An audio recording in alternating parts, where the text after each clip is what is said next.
Goethe and Tolstoy, Thomas Mann. At the beginning of our century, a man was still living in Weimar, Julius Stotzer by name and schoolmaster by calling, who, as a 16-year-old student, had dwelt under the same roof with Dr. Eckermann and only a few steps away from Goethe's door. Young Stotzer and a schoolmate and fellow lodger would now and again, with beating hearts, catch gleams and glimpses of the hallowed form as the old man sat by his window. But the lads were possessed by a desire to see him for once close at hand and get a good look at him. They applied to his famulus, their housemate, and implored him by some means or other to procure them this boon. Eckermann was a kindly soul. One summer day he let the boys in by the back gate to the garden of the illustrious house. And there, hugely confused, they stood and waited for Goethe, who, to their consternation, did actually appear. He was strolling about the garden in a light-coloured housecoat, very probably the famous flannel dressing gown we wot of, and catching sight of the lads went up to them. There he stood, wafting odours of eau de cologne, with his hands, of course, on his back, and his abdomen to the fore, with that air of a city father beneath which, so we are told, he hid his self-consciousness, and asked the youths their names and what they wanted, probably all in one breath, which indeed, if it thus happened, so added to the austere effect that they could scarcely get out an answer. However, they stammered something, whereupon the old man bade them be diligent in their tasks, which they were free to interpret as meaning that they would do better to be at them, and not stand gaping here, and went his way. So much for that. It happened in the year 1828. 33 years afterwards, one day about 1 o'clock, Stotzer, now an experienced and devoted master in the secondary schools, was about to take the second class of the session when a seminary pupil stuck his head in at the door and announced that a stranger wanted to see Herr Stotzer, and without more ado the stranger entered at his heels. A man considerably younger than the schoolmaster, with a thinnish beard, prominent cheekbones, and small grey eyes, with furrows between the heavy brows. He neglected to introduce or otherwise account for himself, but simply and straightway asked what lessons there were this afternoon, and on hearing that there was first history and then language, professed himself well pleased. He said that he had been visiting schools in southern Germany, France, and England, and sought an acquaintance with those of northern Germany as well. He spoke like a German. You would take him for a schoolmaster from the comments he made, his well-informed, intelligent questions, and the way he kept putting things down in his notebook. He stopped for the whole of the lesson hour. The children wrote a theme, an exercise on some subject in their copybooks, and the stranger said he was greatly interested in these compositions. Might he take them away with him? Dear me, Stotzer thought, that is naive. Who was to reimburse the children for their copybooks? After all, Weimar was a poor city. He said as much in politer phrases. But the stranger replied that that might be managed, and went out. Stotzer sent a message to the director telling him of the unusual occurrence, and the adjective he used was the correct one, though it was only much later that he understood how correct it had been. For at the moment, and on the spot, it could not mean much to him when the stranger came back with a bundle of writing paper under his arm and gave his name to Stotzer and the director, Count Tolstoy, from Russia. But schoolmaster Stotzer lived to a ripe old age, and consequently had plenty of time to hear about the gentleman whose acquaintance he had thus made. This man, then, who lived in Weimar from 1812 to 1905, and whose life was otherwise no doubt uneventful enough, might boast of having enjoyed one extraordinary privilege, the personal acquaintance of both Goethe and Tolstoy, the two great men whose names form the subject of this essay. Yes, Tolstoy was in Weimar. When he was 33 years old, for he was born in the year that saw young Stotzer's interview with Goethe, Count Leo Nikolaevich came to Germany from Brussels, where he had in the first place met Proudhon and been convinced by him that la propriété is le vol, and in the second place had written the story called Polikushka, and visited the city of Goethe. As a distinguished stranger and guest of the Russian embassy, he was admitted to the house on the Frauenplan, which was not then open to the public. We are told, however, that he was more interested in the Froebel kindergarten, conducted by one of Froebel's own pupils, and studied its pedagogic system with the greatest zeal and curiosity. You see, of course, why I have told you this little tale. It was in hope to render more palatable the "and" at the top of the page, which must have made you lift your eyebrows at first sight. Goethe and Tolstoy. What sort of arbitrary and unseemly combination is that? Nietzsche once reproached us Germans with a peculiar clumsiness in the use of the word "and." We said Schopenhauer and Hartmann, he sneered. We said Goethe and Schiller, too. He was very much afraid we even said Schiller and Goethe. Setting Schopenhauer and Hartmann aside, as far as Goethe and Schiller are concerned, Nietzsche's highly subjective dislike of moralists and theatre people should not have led him so far astray as to deny a relationship which is not less valid because of the inherent and typical contrast it displays. Its best spokesman, indeed, was its supposedly affronted half. It was hasty of Nietzsche, it was unjustifiably autocratic, thus to mock, and in his mockery to invoke or assume an order of merit which is, and must remain, highly controversial, the most controversial thing in the world. It is not on the whole the German way to be hasty in deciding precisely this question of all questions. We instinctively avoid putting ourselves on record, on one side or the other. We prefer a free-handed policy, and so personally do I. And I mean to stick to this policy, to support and glorify it in all that follows. Precisely this policy, and no other, is the meaning of the conjunction when we say Goethe and Schiller, where it converts the combination to an antithesis and combines with the deliberate intention of contrast. No one who has ever come into contact with the sphere of German thought represented by that classic essay which comprehends all the others and makes them superfluous, I mean Schiller's naive and sentimentalische Dichtung, can fail to find this "and" deeply antithetic. Another precisely similar instance is the conjunction Tolstoy and Dostoevsky. On the other hand, if we deny the "and" its right to point a contrast and confine its function to asserting essential affinity, essential similarity, what then? Would there not at once take place in our fancy a change of partners? On profound intellectual, nay, rather on profoundly natural grounds, would not Schiller and Dostoevsky move together, and on the other side, Goethe and Tolstoy? You will be feeling far from satisfied. Obviously, you will say there is something besides quality, there is position, there is rank. All honor, you will say, to antithesis, but things which differ so much in order of greatness really cannot be placed alongside like that. Granted that the one was a European humanist and thorough-paced pagan, while the other was an anarchist and a primitive Oriental Christian to boot. But the German world poet, whose name one names with the highest, with Dante, with Shakespeare, and the realistic novelist who in our own era and not so long ago ended his enigmatic life, and that truly in a most enigmatic manner. To speak of these two in the same breath, it simply will not do. It is an offense against the aristocratic instinct. It is in bad taste. We put on one side the paganism of the one, the Christianity of the other. Let us leave them there. We may find time to come back to them later on. But as for this aristocratic instinct, if you like to call it that, let me say roundly that so far from offending against it with my parallel, I do it explicit honor. Are you certain you have no delusions? Are you sure your perspective is not distorted in this matter of rank and relative greatness?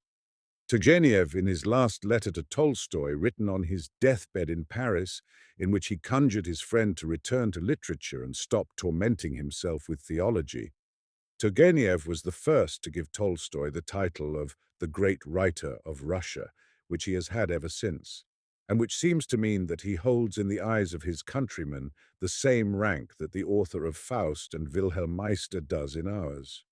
Tolstoy himself, as we were saying, was Christian through and through. Yet his humility was not so exaggerated as to prevent him from setting his name boldly beside the greatest, yes, beside the legendary great. He said of war and peace, "Modesty aside, it is something like the Iliad."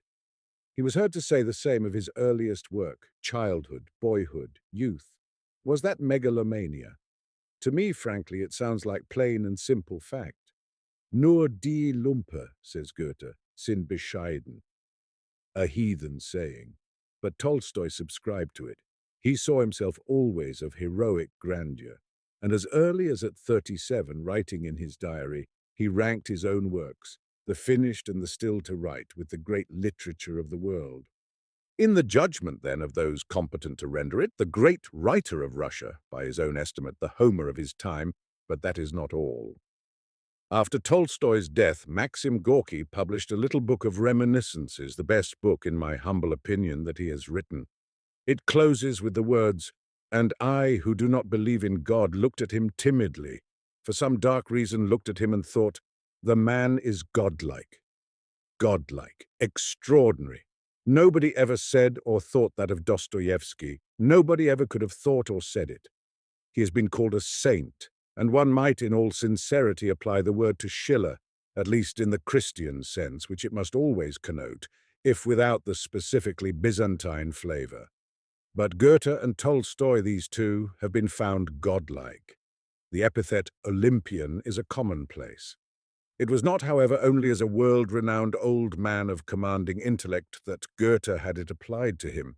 It was while he was still young, still the youth, of whose godlike, compelling gaze Wieland sang, that he had the attribute conferred upon him 1,000 times by his own contemporaries. Weimar relates that at 60 the old man took occasion to make rather acridly merry over it. "The deuce take godlike," he cried. "What good does it do me to have people say, 'That is a godlike man,' when I go by? They behave just as they like. They impose on me just the same. People only call a man godlike when he lets them have their own way." As for Tolstoy, you could not say he was Olympian. He was not a humanistic god, of course. He was, Gorky says, more like some sort of Russian god, sitting on a maple throne under a golden lime tree. Pagan, then, with a difference compared with the Zeus of Weimar, but pagan nonetheless, because gods are pagan. Why? Because they are of the same essence as nature. One does not need to be a follower of Spinoza, as Goethe was, and had his own good reasons for it, to feel God and nature as one, and the nobility that nature confers as godlike. His superhumanly developed individuality is a monstrous phenomenon, almost forbidding. He has something in him of the fabled Sviatogor, whom the earth cannot hold. Thus Gorky on Tolstoy, and I cite it in this matter of relative greatness. Gorky, for instance, goes on to say, "There is something about him which always makes me want to shout, 'Behold what a marvelous man lives upon this earth.' For he is, so to speak, in general and beyond everything else, a human being, a man." That sounds like something we have heard before. It reminds us of whom? No, the question of rank, the aristocratic problem, is no problem at all within the grouping I have chosen.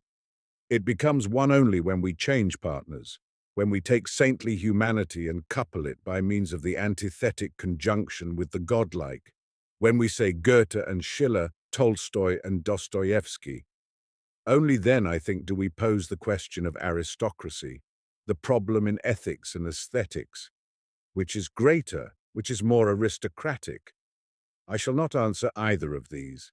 I will let the reader come to his individual conclusion in this matter of value, according to his own taste, or less glibly put, according to the conception he has of humanity, which, I must add, sotto voce, will have to be one-sided and incomplete to admit of his coming to any decision at all. Is it not strangely moving to hear that one man had known them both, the creator of Faust and the great writer of Russia? For certainly they belonged to different centuries. Tolstoy's life covered the greater part of the 19th. He is absolutely its son. As an artist, he exhibits all of its characteristics, and indeed those of its second half. As for Goethe, the 18th century brought him forth, and essential traits of his character and training belong to it. A statement it would be very easy to substantiate. Yet on the other hand, one might say that just as much of the 18th, Goethe's century, survived in Tolstoy as there had already come to birth of Tolstoys of the 19th in Goethe. Tolstoy's rationalizing Christianity has more in common with the deism of the 18th century than it has with Dostoevsky's violent and mystical religiosity, which was entirely of the 19th. His system of practical religion, the essence of which was a destructive intellectual force that undermined all regulations, human and divine, had more affinity with the social criticism of the 18th century than with Dostoevsky's moralizations, although those were, on the one hand, far more profound, on the other, far more religious. And Tolstoy's penchant for utopias, his hatred of civilization, his passion for rusticity, for a bucolic placidity of the soul, an aristocratic passion, the passion of a nobleman, to all that the 18th century, and indeed the French 18th century, can lay claim. And on the other hand, Goethe. What most astonishes us in that masterpiece of his old age, the sociological novel Wilhelm Meister's Wanderjahre, is the intuition, the keenness and breadth of vision. They seem positively occult, but are simply the expression of a finer organism, the fruit of the most sensitive penetration, which anticipate the whole social and economic development of the 19th century, the industrialization of the old cultural and agrarian countries, the triumph of the machine, the rise of the organized laboring classes, the class conflict, democracy, socialism, Americanism itself, with the intellectual and educational consequences of all these. But when all is said, and whatever the chronological affinity of these two great men, they cannot be called contemporaries. Only 4 years did the two of them inhabit this mortal sphere together, from 1828, when Tolstoy was born, to 1832, when Goethe died, which does not prevent them from having one cultural element of their intellectual and spiritual makeup in common, and that a very real and positive one, to say nothing of universally human elements like Homer and the Bible. I mean the element Rousseau. I have read the whole of Rousseau, the whole 20 volumes, including the lexicon of music. What I felt for him was more than enthusiasm, it was worship. At 15, I wore round my neck, instead of the usual crucifix, a medallion with his picture. I am so familiar with some of the passages in his works that I feel as though I had written them myself. These are Tolstoy's words, taken from his Confessions, and certainly he was Rousseauian more intimately, more personally, more damagingly, so to speak, than was Goethe, who as a man had nothing in common with poor Jean-Jacques' enigmatic and not always ingratiating complexities. Yet here Goethe, I quote from an early review, religious conditions and the social conditions so narrowly bound up with them, the pressure of the laws, the still greater pressure of society, to say nothing of 1,000 other factors, leave the civilized man or the civilized nation no soul of his own. They stifle the promptings of nature. They obliterate every trait out of which a characteristic picture could be made. That is, from the literary point of view, Sturm und Drang. But from the intellectual and historical, it is Rousseauianism. It bears the impress of revolution, even of anarchy, though in the Russian seeker after God that impress is religious and early Christian, whereas in Goethe's words the humanistic trend can be felt, the irradiation of a cultural and self-developing individualism which Tolstoy would have banned as egoistic and unchristian. But unchristian, egoistic it is not. It means work on man, on mankind, on humanity, and it issues, as the Wanderjahre shows, in the social world. What two ideas does the very sound of Rousseau's name inevitably evoke, aside, that is, from the idea of nature, which is of course first and foremost? Why, naturally, the idea education and the idea autobiography. Jean-Jacques Rousseau was the author of Émile and of the Confessions. Now both these elements, the pedagogic and the autobiographic, are present in full strength in Goethe as in Tolstoy. They cannot be dissociated from the work or the life of either. It is as an amateur pedagogue that Tolstoy has been introduced in this essay, and we know that for long years he was nothing else, that he forced into this channel the whole violence of the passion that was in him and wrestled theoretically and practically to the very verge of exhaustion with the problem of the Russian primary school. As for Goethe, it is needless to say that his was a pedagogic nature in the fullest sense of the word. The two great monuments of his life, one in poetry and one in prose, the Faust and the Wilhelm Meister, are both creative treatments of the theme of education. And whereas in the Lehrjahre, the idea is still that of the individual forming himself, for to form myself just as I am was darkly from my youth up, my purpose and my desire, says Wilhelm Meister. In the Wanderjahre, the educational idea is objectivated and issues in social, even in political concepts, while at the heart of the work is, as you know, the stern and beautiful utopia of the pedagogic province. The second association, the autobiographic, the confessional, is of course easy to attest in both authors. That all of Goethe's works represent fragments of one great confession, we should know ourselves, even if he did not tell us, and is not Dichtung und Wahrheit next to the Confessions of St. Augustine and Rousseau the most famous autobiography in the world? Well, and Tolstoy too wrote confessions.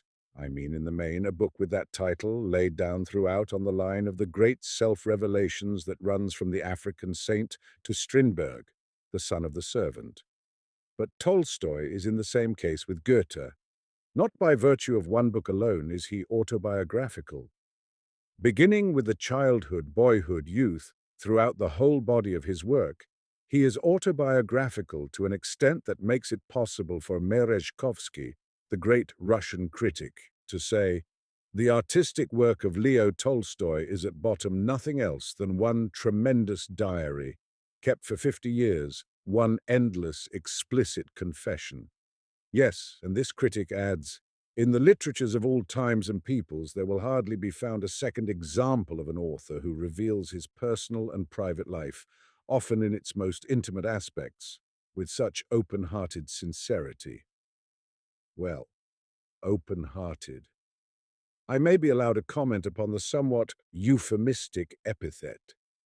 One might, if one wanted to be invidious, use a different adjective to characterize this sincerity, an adjective that would suggest what Turgenev had in mind when he once ironically referred to the shortcomings inevitable in a great writer, by which obviously he meant the lack of certain restraints, the absence of a customary reserve, discretion, decency, shame, or, on the positive side, the domination of a definite claim on the love of the world, an absolute claim indeed in that it is all one to the revealer whether he reveal virtues or vices.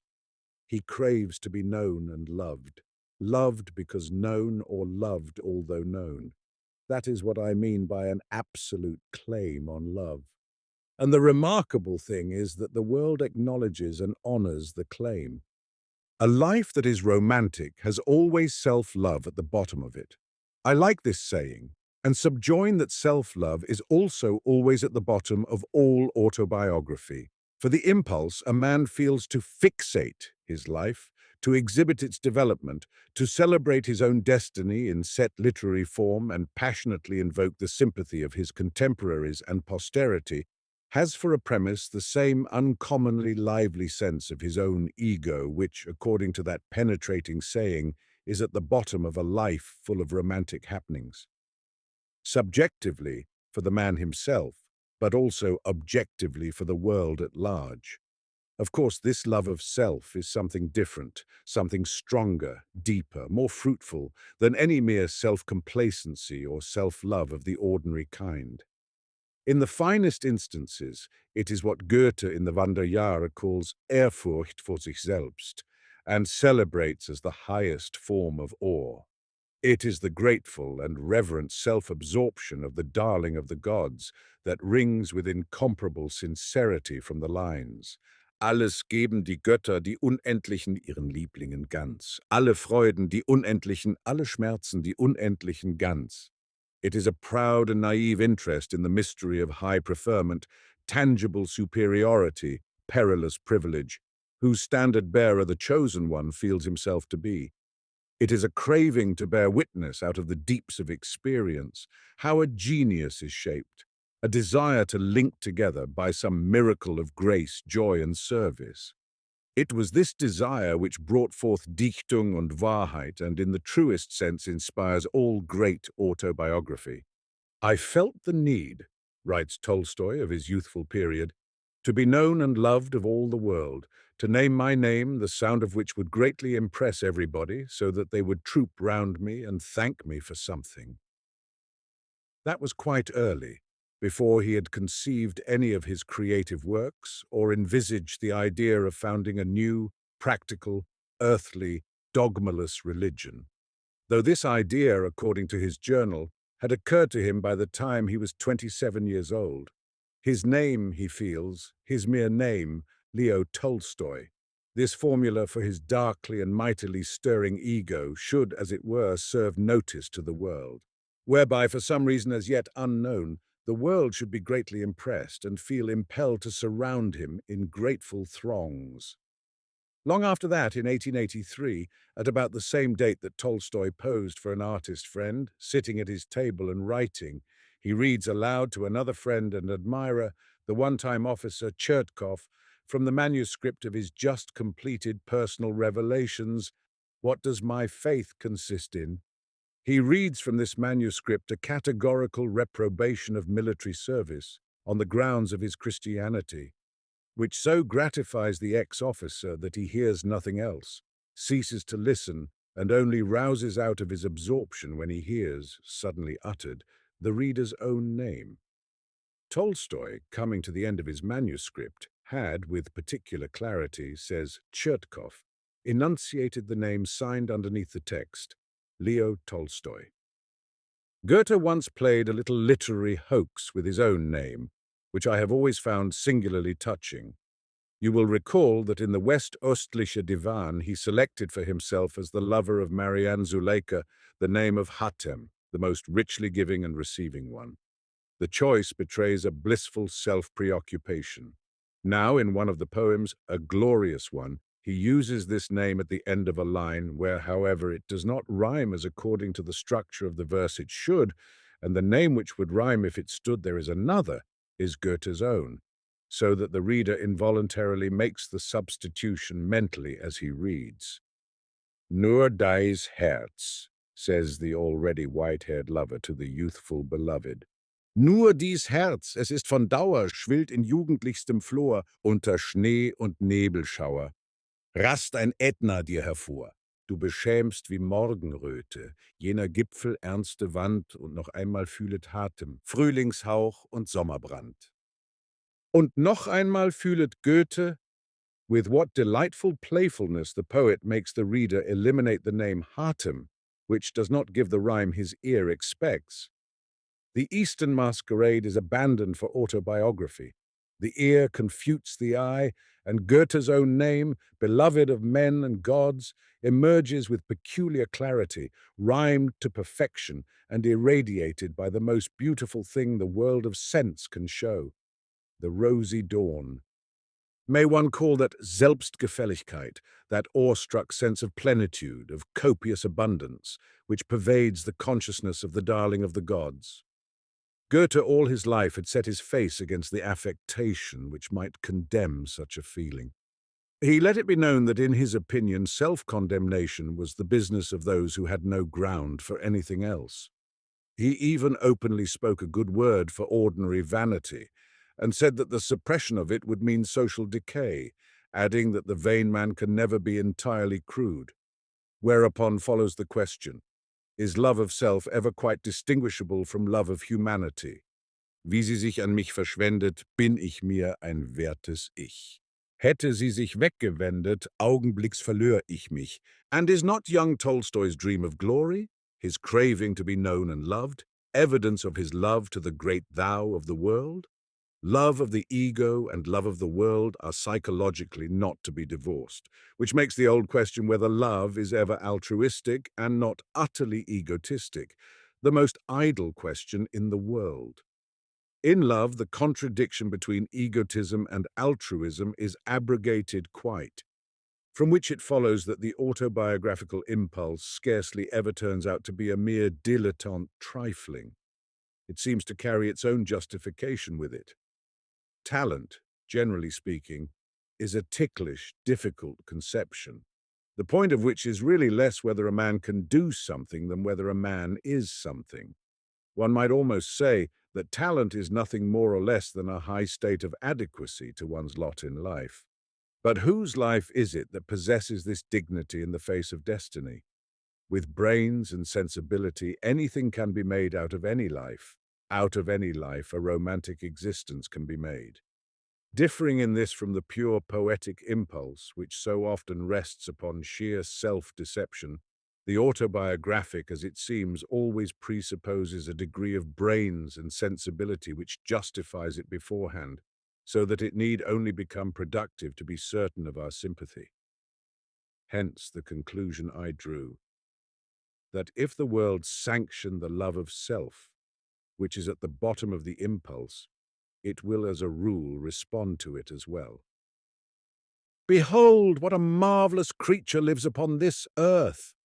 Gorky, contemplating Tolstoy, utters this inward cry, and this cry it is to which all biography seeks to move the world.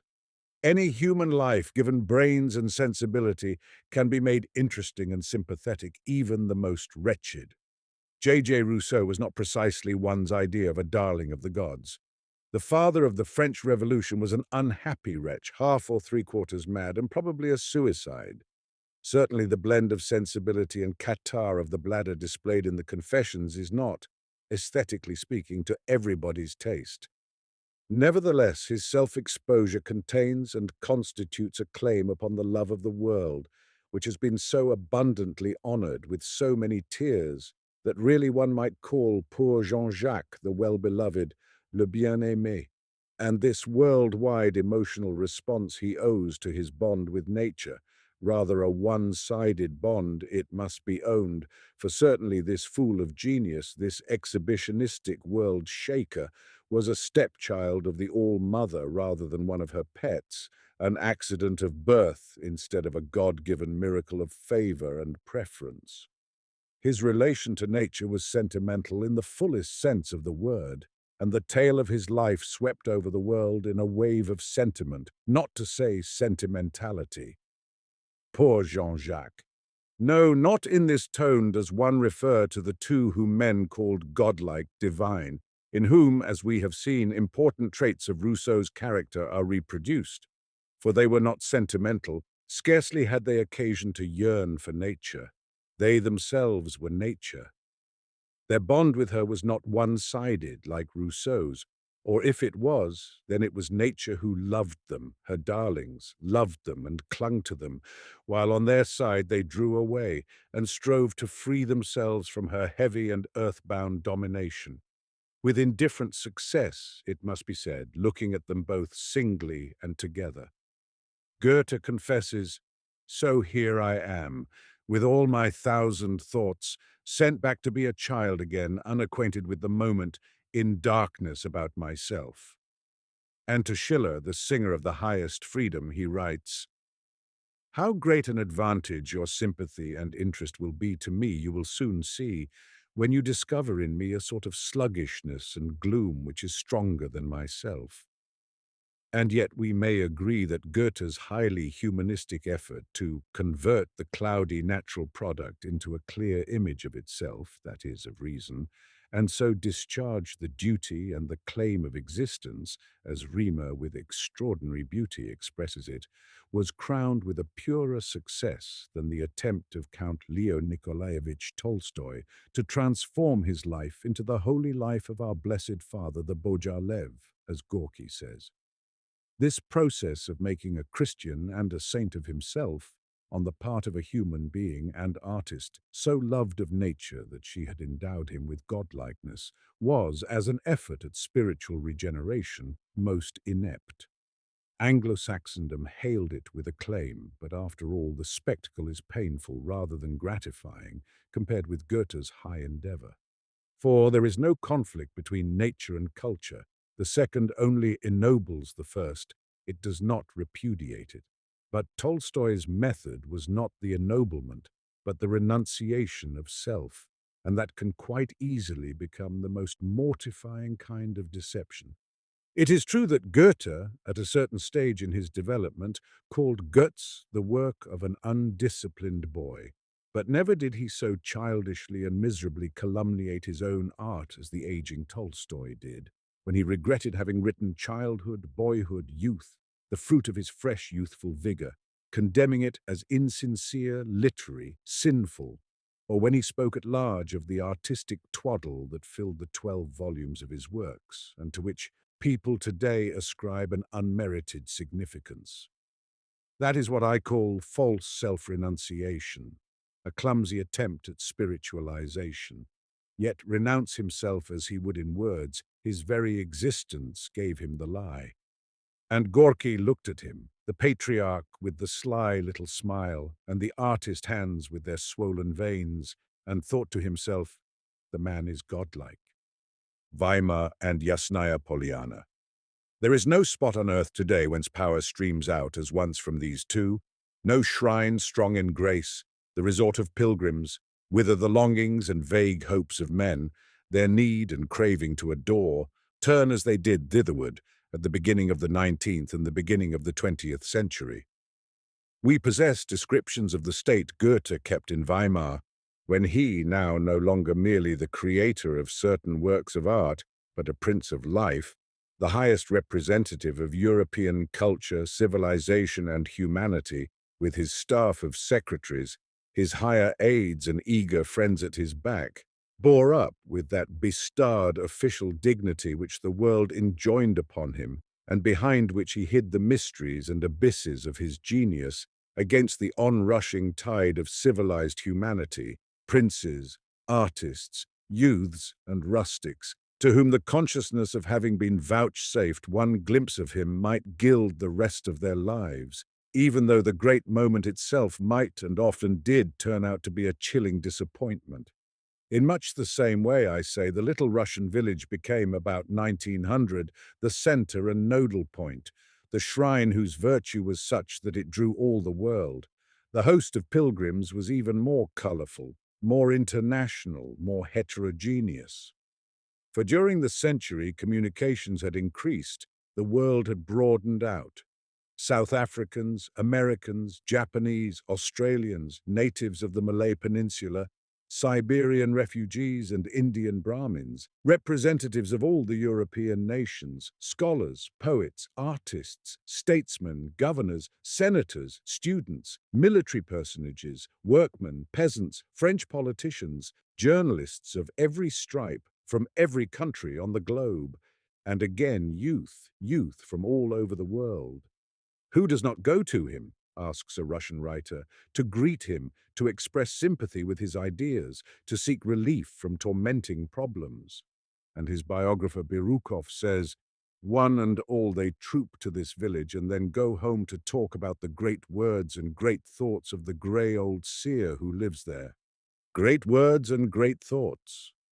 Of course, but it is quite likely the words and thoughts with which the prophet regaled them were not always so remarkable. Neither were Goethe's. Out of sheer embarrassment he might fail to utter great things to those who waited on him. But it is a question whether people ever went to Weimar or to the village called Bright Meadow, for the sake of the great words and thoughts they might perchance hear, or were led by a much more profound and elemental craving. I shall be accused of mysticism if I say that the attraction such shrines possess for all the world, so that men promise themselves salvation from a visit, is not at all intellectual in its nature, but something else entirely. Elemental is the only word for it. For Goethe's case, I may quote Wilhelm von Humboldt, who declared a few days after the master's death that the strangest thing of all was the way this man had exercised so powerful an influence without, as it were, meaning to at all, unconsciously, unintentionally, by the mere fact of his existence. This, he says, quite apart from his intellectual activity as a thinker and poet, and as an outgrowth of his great and unique personality. Well and good. But after all, we use the word personality when we want to express an idea which at bottom escapes definition. Personality is not immediately a matter of mind or spirit, nor yet of culture. Our conception of it is one which takes us outside the domain of the rational, into the sphere of the mystic and elemental, into the natural sphere. A great nature, that is another phrase we use in our effort to find a formula and a symbol which shall express power streaming forth and drawing the world to itself. But nature is not spirit. In fact, this antithesis is, I should say, the greatest of all antitheses. Gorky not only disbelieved in Tolstoy's Christian, Buddhistic, Chinese gospel of wisdom, he did not even believe that Tolstoy believed in it. And yet he gazed at him and thought in amaze, the man is like God. It was not spirit but nature moved him to this inward cry. And when the pilgrims trooped to Weimar and Bright Meadow, the refreshment and quickening they dimly hoped for was not of the mind. It was the sight of and contact with great vital energy, with human nature richly endowed, with the lofty nobility of a beloved child of God. For one does not need to be a Spinozist, like Goethe, who had his own good reasons for being one, to hail the favorites of nature as the favorites of God. Schiller, great sufferer though he was kinder, more human to his visitors. This we learn, for instance, from the actor Friedrich, who says he left this glorious poet more consoled after having just previously taken a chill, to speak figuratively, at an audience on the Frauenplan. Goethe's whole appearance, he goes on, seemed measured and formal. I sought in vain a trait that betrayed the genial creator of the sorrows of Werther or Wilhelm Meister's Lehrjahre. You can imagine how this frigid reception and unfriendly treatment put me off. It was so contrary to all my expectations. Dearly should I have liked to say to Goethe, "What sort of graven image are you? It is impossible that you could have written the Lehrjahre." But I choked it down. One is reminded of the Moscow worthy with whom Gorky drove away from Yasnaya Polyana, who for a long time could not get his breath at all, only kept ruefully smiling and ejaculating as in a daze. Well, well, that was a cold douche. Gracious, but he's stiff, and I thought he was an anarchist. Perhaps even probably, if it had been Dostoevsky he visited, he would have found him more anarchistic, in other words, less stiff, and would have parted from him more consoled, as did the good Friedrich from the glorious Schiller, who even let Friedrich recite to him. On the other hand, neither Schiller's nor Dostoevsky's genius would have turned any odd corner of the earth into a shrine for pilgrims. Anyhow, neither of them lived long enough for that. They died too young. They did not reach the patriarchal years of Goethe and Tolstoy. Nature denied them the dignity and consecration of great age. She did not grant them to be characteristically fruitful throughout all the stages of the human scene, to live a whole and classic human life. True, it may be said that the dignity that comes with length of days has nothing to do with spirit. A grey beard may be stupid and ordinary, yet men do regard with religious awe his white hair and wrinkles.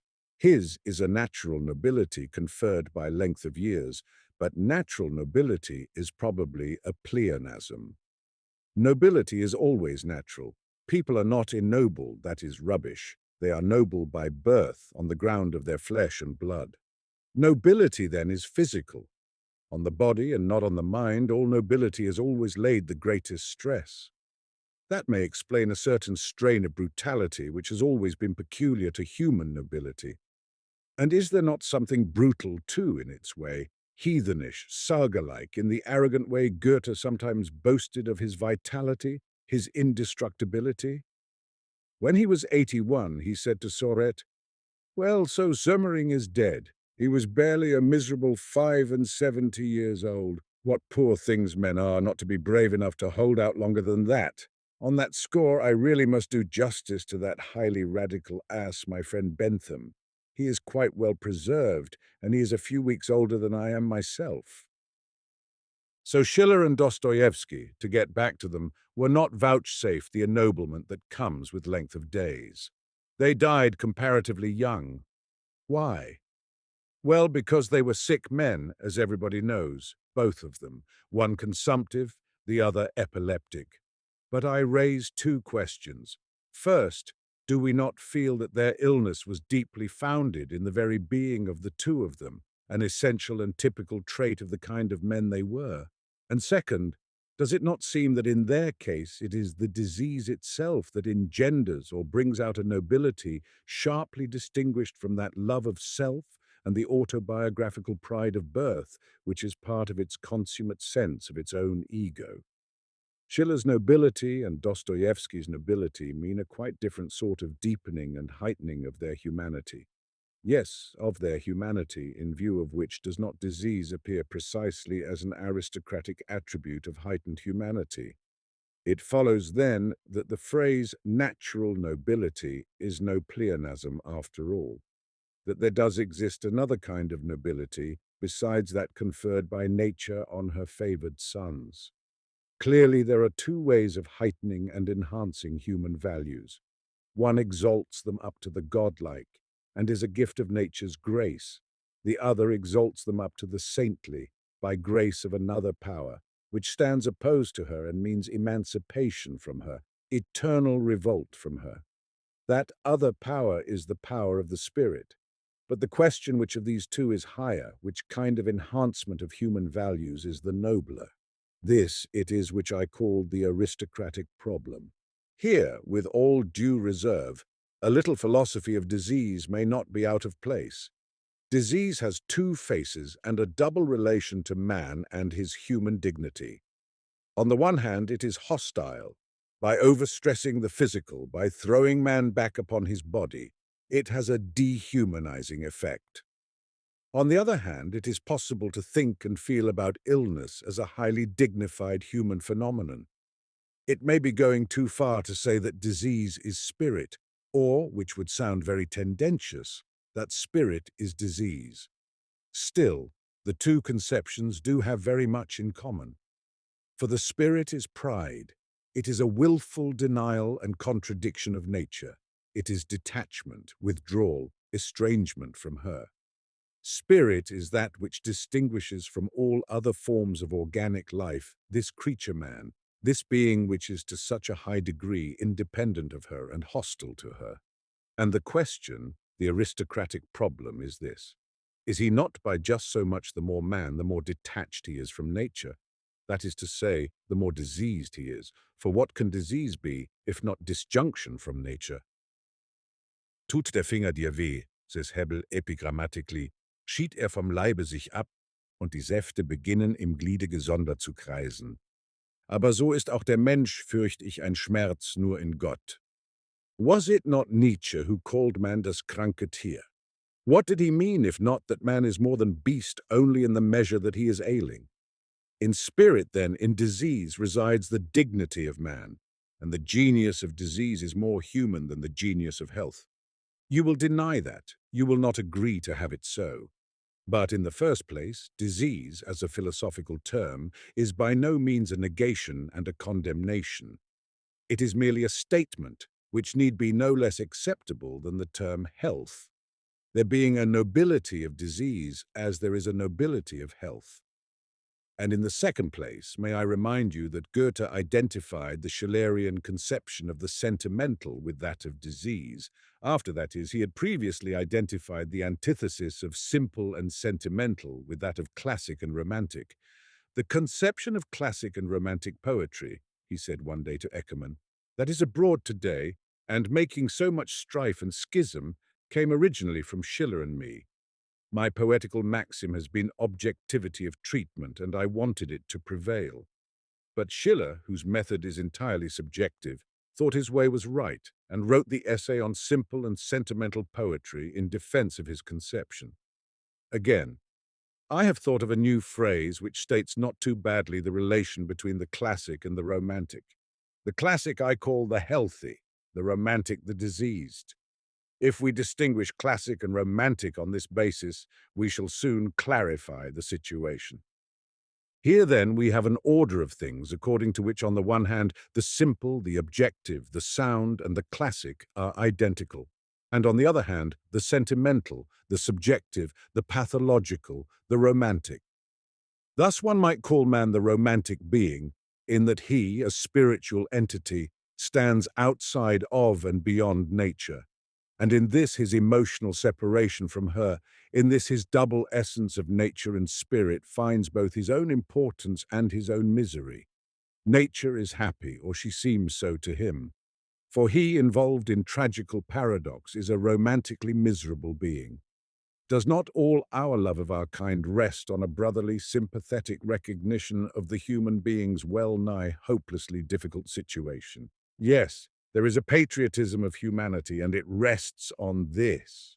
We love human beings because they have such a hard time, and because we are one of them ourselves. Tolstoy, in his Confessions, remarks that as a small child he knew nothing of nature, he had not even noticed her existence. "It is not possible," he says, "that I was given neither flowers nor leaves to play with, that I did not see the grass or the sunlight. And yet up to my 5th or 6th year I have no memory of what we call nature. Probably we have to get free from her in order to see her, and I myself was nature." From which can be deduced that even the mere seeing of nature and our so-called enjoyment of her are not only a specifically human condition, but one full of yearning emotion, in other words, pathological, implying as it does our separation from her. Tolstoy's recollection is that he felt the pain of this separation for the first time when his childhood under the care of nurses came to an end, and he moved over to his older brothers and the tutor Fyodor Ivanovitch in the lower story. Never again, he assures us, did he feel so strongly what a sense of duty meant and what, accordingly, moral and ethical obligation, the feeling of the cross to carry which every one of us is called. It was hard for me to part from all I had known since I was born. I was sad, sunk in poetical melancholy. Less because I had to part from human beings, my nurse, my sisters, my aunt, than because I was leaving my little bed with its curtains and pillows. Moreover, I was apprehensive of the new life I was entering. The appearance of the word cross in this connection is significant, not only with reference to Tolstoy, but also for the thing itself, the process of loosing oneself from nature. This process was felt by Tolstoy as painful and ethical. Painful because ethical, and ethical because painful. He gives it a moral and an ascetic significance, as that which actually comprises all man's ethical obligation. To be humanized means for him to be denaturalized, and from that moment on the struggle of his existence consists in this sort of humanizing process. In the divorce from nature, from everything that was natural, and to him peculiarly so, for example, from the family, the nation, the state, the church, from all the passions of the senses and the instincts, from love, the hunt, at bottom from all of physical life and especially from art, which meant to him quite essentially the life of the body and the senses. It is quite wrong to think of this struggle as a crisis of conversion taking place suddenly in his later years, to make its inception roughly coincide with the beginning of old age. When the news came that the great Russian writer was as though stricken by a sort of mystical madness, the Frenchman Vogue declared that he had long expected it. He was quite justified. The germ of Tolstoy's intellectual development had lain in childhood, boyhood, youth, and the psychology of Levin in Anna Karenine plainly indicated what further course it would take. Besides, we have the evidence of Tolstoy's comrades in arms when he was an officer, the Sebastopol time.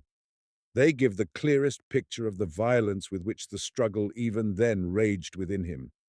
But here we should note that his wrestling to break the strong bonds in which nature held him regularly led up to disease, immediately assumed the form of illness.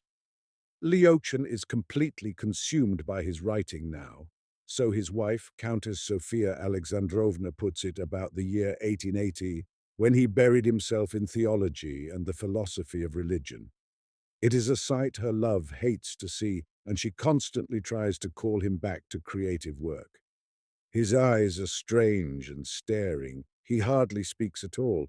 He is like a being from another world and is positively not capable of thinking of earthly things. Leocan is quite sunk in his work. His head pains him all the time. He is very much changed and become a rigid and practicing Christian. But he has got grey, his health is weak, he is sadder and more silent all the time. Tomorrow we shall have been here a month, she writes in 1881 from Moscow. And the first 2 weeks I wept every day without stopping because Leocan was not only in a gloomy state, but fallen into a kind of despairing apathy. He ate nothing and did not sleep, sometimes literally wept. I honestly believe I shall lose my reason, and to her husband himself. I am beginning to think that when a happy man suddenly begins to see only the horrible side of life and has no eyes for anything good, he must be ill. You should do something for it. I say this in all seriousness. It seems so clear to me. I suffer so to see you. Did you never know before that there were people in the world who were hungry, miserable, unhappy, and wicked? Open your eyes. There are also strong and healthy, happy and good ones. If God would only help you, what can I do? You must be ill, the poor woman wails. And is he not? He himself writes, my health grows worse and worse. Often I wish I could die. Why I am so reduced I do not know myself. Perhaps it is age, perhaps illness. Compare with this, the descriptions of him when he had sought in the holy animalism of married life, a refuge from the insoluble riddles that his intellect set him. And then, with that power which the critics delighted to call bear-like, Turgenev sought in vain to convince him that it came from the source whence all things come, created his two epic novels, War and Peace and Anna Karenine. He was always light-hearted then, his sister-in-law relates, in high spirits, as the English say, fresh, healthy, and jolly. On the days when he did not write, he went hunting with me or his neighbor Rybakov. We hunted with greyhounds. Evenings he played patience in Tanchen's room. What happy days! Who can blame poor Countess Sophia Alexandrovna for scarcely containing herself for joy when she hears that her hollow-eyed Christian is planning a new imaginative work? Her happiness is touching. What gladness suddenly filled me to read that you mean to write something creative again. What I have so long awaited and hoped for has come to you. That is salvation, that is happiness. In it we shall come together again. It will console you and irradiate our life. This is the work you were made for, and outside this sphere there is no joy for your soul. God give you strength to cling to this ray of light in order that the divine spark may flare up in you again. The thought fills me with ecstasy. Goethe's and Tolstoy's biographies show that these great writers both alike suppressed for years their gift of plastic creation, for which, as Countess Sophia Alexandrovna says, they were born, and both in the service of a directly social activity, that is to say, on highly moral grounds. Tolstoy suppressed the artist in him in favor of his activities as Mirovov Posrednik, justice of the peace, and schoolmaster without pay. Goethe governed the dukedom of Saxe-Weimar. For 10 years of his early manhood dedicated his powers to excise regulations, details of book manufacture, levies of recruits, construction of streets and water conduits, workhouses, mines and quarries, finance and other such matters. While Merck, in the style of Turgenev, was constantly concerned to rescue him for literature, and he himself, with increasing resignation, steeling himself by inward exhortations to patience and fortitude, held himself to the heavy, hard, unrewarding, unnatural task. Added to all this, in Goethe's case, there was that somewhat seraphic affair with Frau von Stein. No doubt it was most beautifully instrumental in the process of civilizing the son of the Titans, but after all, it did justice to but one of those famous two souls, which had, alas, their dwelling in his breast, and it let the other, the one with the klammende Organen, the prehensile organs, go empty away. Well, in both cases, Goethe's and Tolstoy's, the result is illness. My office as Justice of the Peace, writes Tolstoy, has ended in destroying my good relations with the landowners, quite aside from the fact that it injures my health. Teaching the village children had the same result. True, in his pedagogical journal, he claims that the exercises the children wrote were more accomplished than the writings of Leo Tolstoy, Pushkin, and Goethe.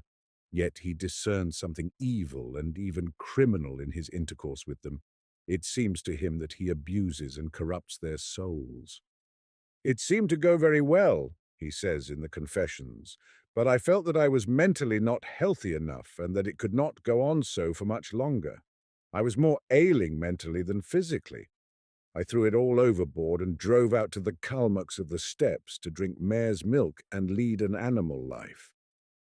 This absconding to the steppes vividly recalls the secret flight to Italy, which was Goethe's salvation, after he too had seen that it could not go on so for much longer. The 34-year-old man had become silent, taciturn, in plain words melancholy. He thought it was probably natural that a man should become serious over serious things. His health was actually undermined. By the time he was 36, his face was the face of a victim of exhaustion. For the first time, he thought of taking a cure.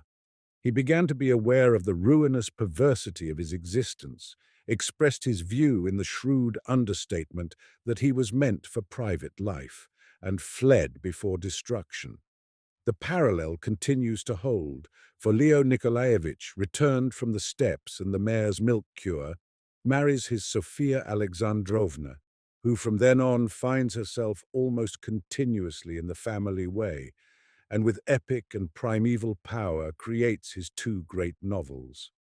While Goethe, back from Italy, takes Christiana Vulpius unto himself, and freed from the cares of office, gives his mind to his natural tasks, all which might serve as a gloss upon a philosophy of disease. Art is objective, creative contemplation, closely bound up with nature.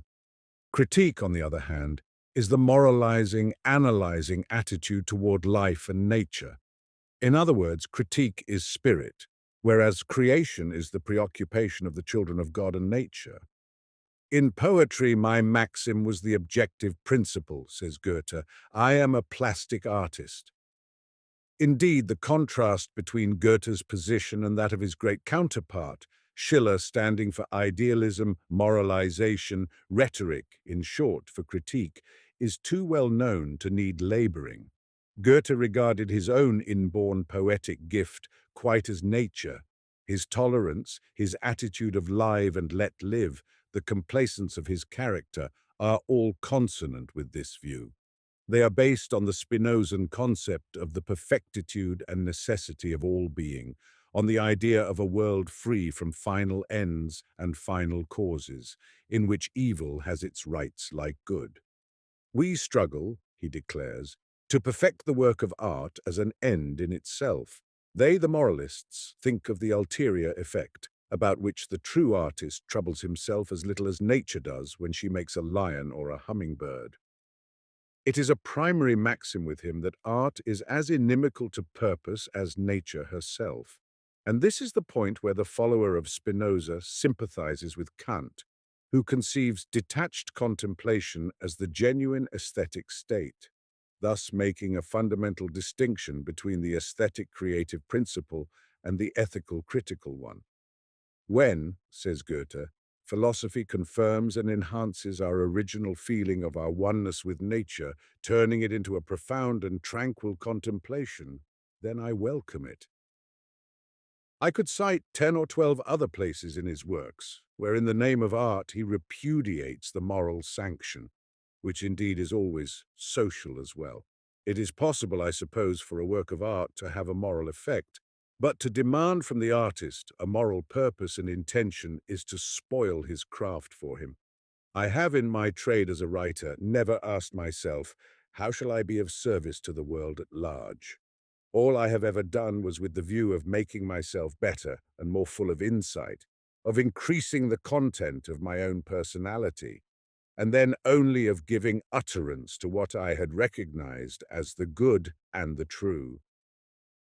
When we contrast the Christian social ethics of Tolstoy as an old man with Goethe's pagan and cultural idealism, we must not forget that the Tolstoyan socialism had its origin in the most private and personal need, the profoundest concern with the salvation of one's own soul.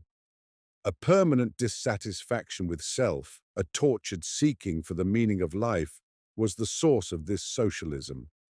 The moralist began all his teachings and reforms with a self-discipline, the confessions, that is, such as the true and proper social critic never demands of himself.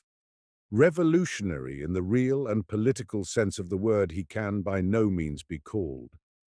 The significance of the Christian doctrine, he declares, is not that in its name society shall forcibly be reformed. It is that one shall find a meaning to life. And it should be pointed out that Tolstoy's original conception of art corresponded precisely to Goethe's, a fact which will surprise none but those who in all good faith accept him as a child of spirit, like Schiller and Dostoevsky, on the ground of his naive and clumsy efforts at spiritual regeneration, and fail to recognize in him a natural nobility akin to Goethe's own. Tolstoy's hatred of Shakespeare, which dates from much earlier than is generally realized, undoubtedly has its roots in antagonism against that universal and all-accepting nature, in the jealousy which a man enduring moral torment was bound to feel in face of the blithe irony of an absolutely creative genius. It was a reaction against nature, against the simple, against indifference to the moral point of view, and an impulse toward spirit, that is, toward an ethical and even social revaluation, a reaction so whole-souled indeed that it ended in his playing off against Shakespeare Mrs. Harriet Beecher Stowe, the creator of Uncle Tom's Cabin, an absurdity which only goes to show how very much the child of nature he was. Genuine sons of spirit and of the idea, like Schiller and Dostoevsky, do not run aground on such fantastic coasts. Tolstoy's critical and moral faculty, in short his bias towards spirit, was but a secondary impulse, and a feeble one at that. It always balked at organic union with his mighty creative gift. We have unequivocal declarations from him to the effect that, in his view, pure creative power stood higher than talent with a social coloration. As an old man, he criticized Dostoevsky for going in for politics, much as Goethe had criticized Uhland's activities in that line. At the age of 31, in 1859, as a member of the Moscow Society of the Friends of Russian Literature, he made a speech in which he so sharply accented the superiority of the purely artistic elements in literature over merits due to ulterior or ephemeral causes that the president of the society, Chomyakov, reminded him in a sharp rejoinder that a servant of pure art might very well, without knowing or wishing it, find himself indicting society. An outburst of intellectual misgivings, of that humility of spirit to which the sons of nature are prone, occurs at the end of Tolstoy's novel Lucerne. Here is a splendid lament over the fate of man who, with all his need of positive redemption, is flung into an ever-billowing and shoreless ocean of good and evil.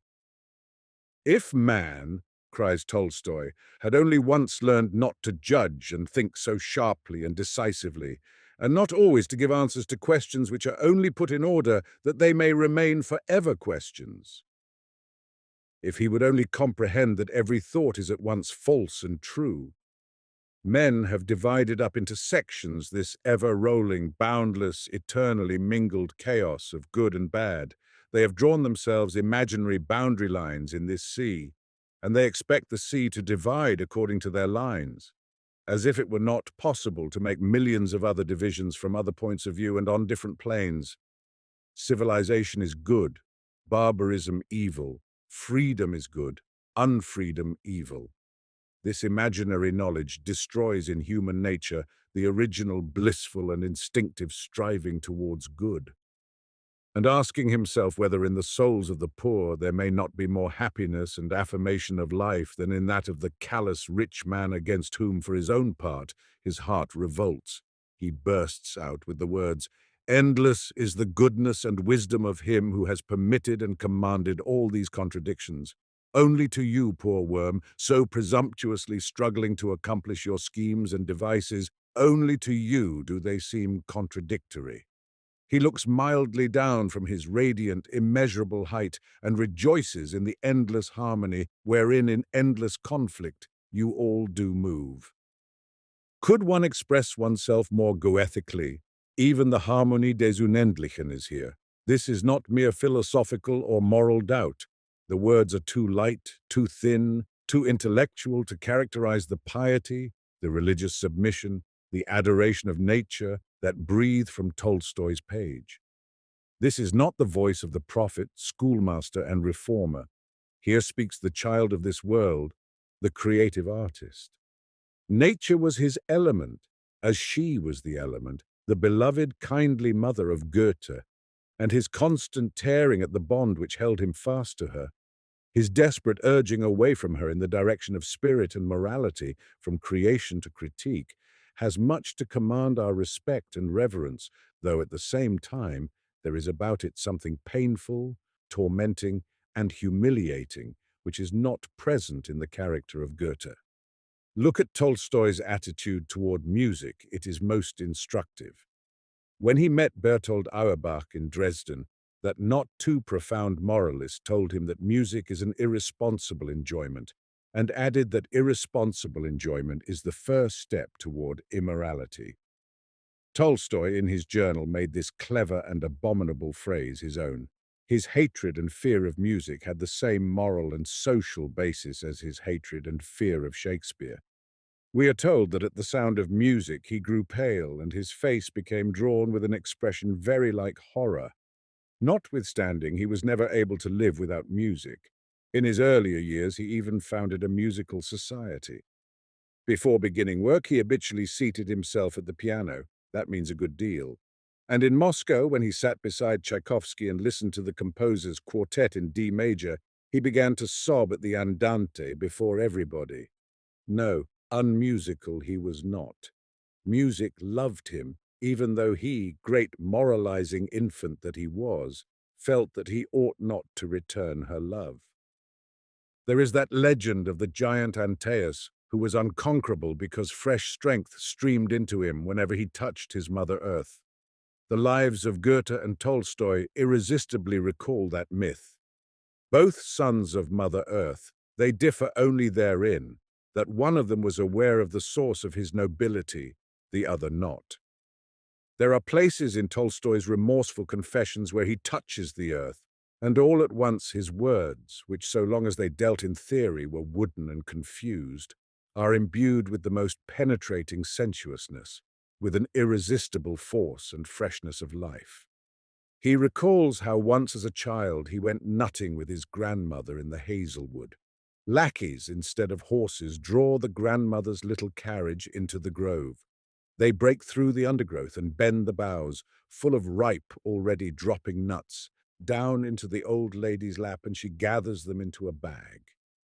Little Leo marvels at the strength of the tutor, Fyodor Ivanovitch, who bends the heavy branches. When he lets go, they spring up again and slowly mingle with the others. I can feel how hot it was in the sun, how pleasantly cool in the shade, how we breathed the sharp scent of the hazel leaves, while all round us the girls were cracking nuts between their teeth.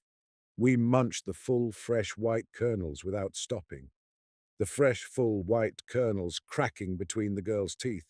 That is Antaeus Tolstoy, and the strength of his mother, the earth, streams through him, as it did when he wrote War and Peace, where his rather vague, fine-drawn, not very convincing philosophical digressions are followed by pages of which Turgenev wrote, "They are glorious, they are the very best there is.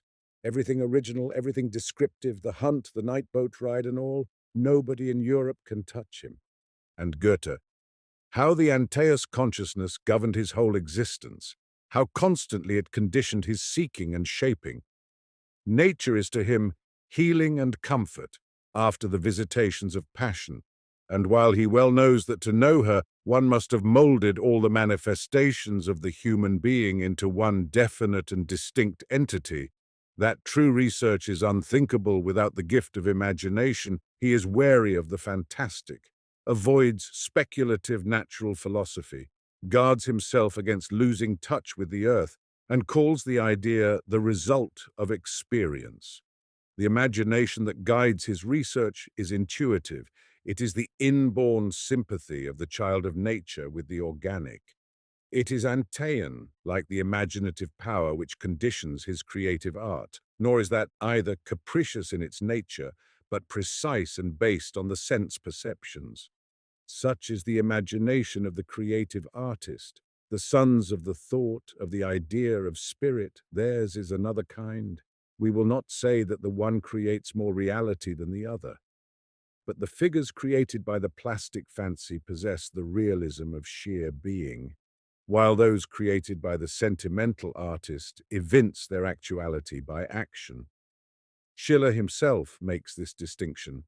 Apart from the things they do, he himself confesses, they have something shadowy. Etwas Schattenhaftes is his expression. Translate this from the sphere of German idealism into the Russian and revelational, and you get, as a sort of national pendant to Schiller's world of idea, rhetoric, and drama, the shadow world of Dostoevsky, over life-size and exaggeratedly true. A catchword occurs to one from the philosophy of art that is in everybody's mouth today, or at least was yesterday, the word expressionism. Really, what we call expressionism is only a late form, strongly impregnated with the Russian and revelational of romantic idealism. Its conflict with the epic attitude toward art, the conflict between contemplation and ecstatic vision, is neither new nor old. It is eternal, and it finds complete expression in, on the one side, Goethe and Tolstoy, on the other, Schiller and Dostoevsky. And to all eternity, the truth, power, calm, and humility of nature will be in conflict with the disproportionate, fevered, and dogmatic presumption of spirit. Very much, yes, precisely as Goethe's profound and tranquil contemplation, his precise and sensuous fancy, the lifelikeness of his characters, stand in relation to the ideal visions of Schiller and the activism of his creations. So the mighty sense appeal of Tolstoy's art stands to Dostoevsky's sickly, distorted dream and soul world. Indeed, the contrast becomes even more pointed by reason of differences between nations and periods. Tolstoy, the realistic novelist, the prince and peasant scion of a race still young, displays in his art a sensuousness more powerful, more immediately fleshly in its appeal than does the German humanist and classicist, bourgeois-born and patrician-bred in his. Compared with Edward and Charlotte, the lovers in the Wahlverwandtschaften, Vronsky and Anna, are like a fine, strong stallion and a noble mare. The comparison is not mine. It has often been made. A certain school of Russian criticism, hostile, of course, and on a low plane, found most offensive Tolstoy's animalism, his unheard-of interest in the life of the body, his genius for bringing home to us man's physical being. These critics wrote, for instance, that Anna Karenine reeked with the classic odor of babies' diapers. They raved at the salaciousness of certain scenes, and ironically reproached Tolstoy for omitting to describe how Anna takes her bath and Vronsky washes himself. They were wrong even in the fact, for Tolstoy does tell us how Vronsky washes. We see him rubbing his red body. And in War and Peace we are vouchsafed a glimpse of Napoleon naked in the scene where he has his fat back sprayed with eau de cologne. A critic wrote in Die Tat about this book, "Its main theme is the satisfaction of any and every human being within the fold of wedded bliss, conceived in the grossest sense." And then the same critic, parodying Tolstoy's style, proposed to him that he write another novel treating of Levin's love for his cow Pania. All this, of course, is on a lower plane than the criticism of Goethe which Caroline Herder wrote to Knebel. Oh, if he would only give some soul to his characters!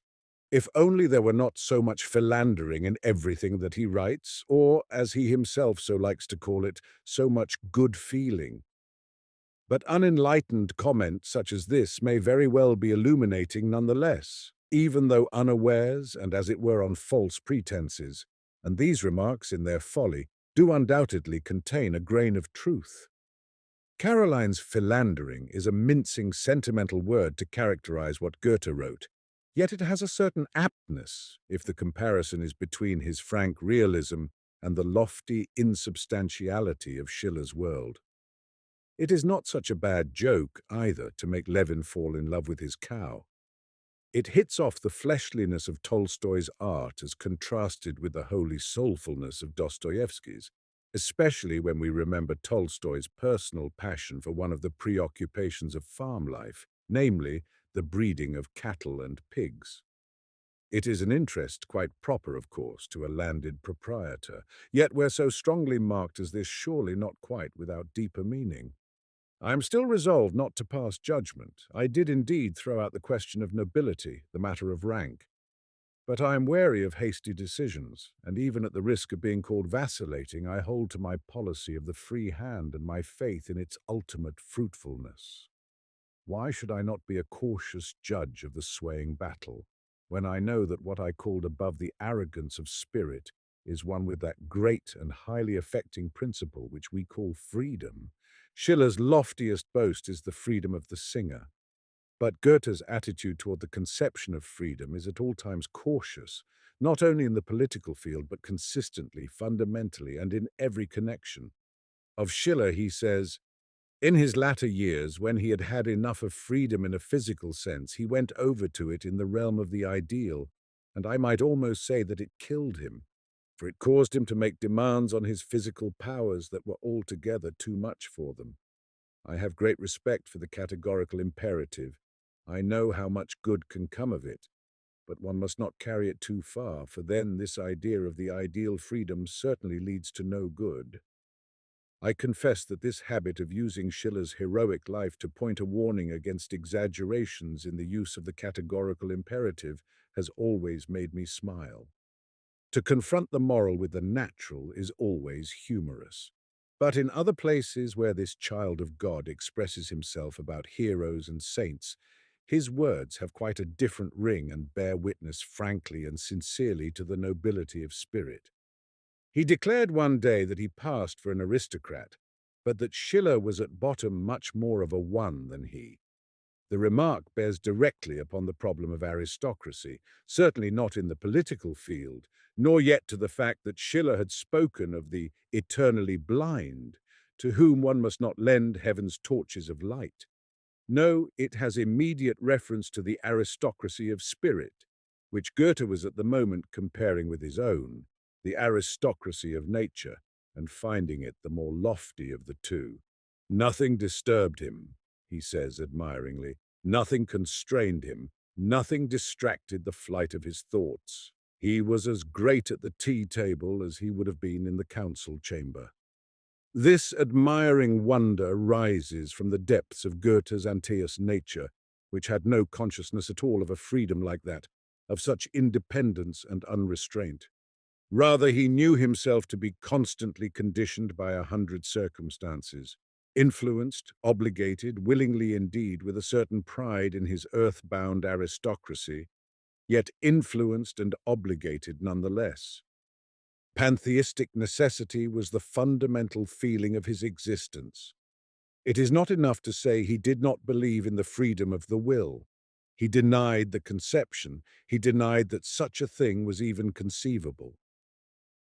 We belong to the laws of nature, he says, even when we rebel against them. We are working with her, even when we work against her. That demonic determinism of his whole being was often felt by others. They said he was possessed and not able to act voluntarily. His earth-bound state manifested itself, for instance, in such sensitiveness to weather that he called himself a regular barometer. And we may not take it that he felt his dependence, which amounted to compulsion, as personally lowering, or that his will had ever rebelled against it. The will is the spirit. Nature is by way of being mild and easy-going. Thus the aristocrat in bondage may feel a noble pride as he bends the knee to the dark power to which he belongs and which guides him so well, and yet be capable, as Goethe's case shows at least, of a gesture of elegant homage before the aristocracy of freedom. Denn hinter ihm, says Goethe in the epilogue to the Bell, with reference to Schiller, denn hinter ihm in wesenlosem Scheine lag, was uns alle bändigt, das Gemeine. Truly this is homage which breathes a spirit of the most profound resignation. For what is das Gemeine? Nothing else than the natural from the point of view of spirit and of freedom.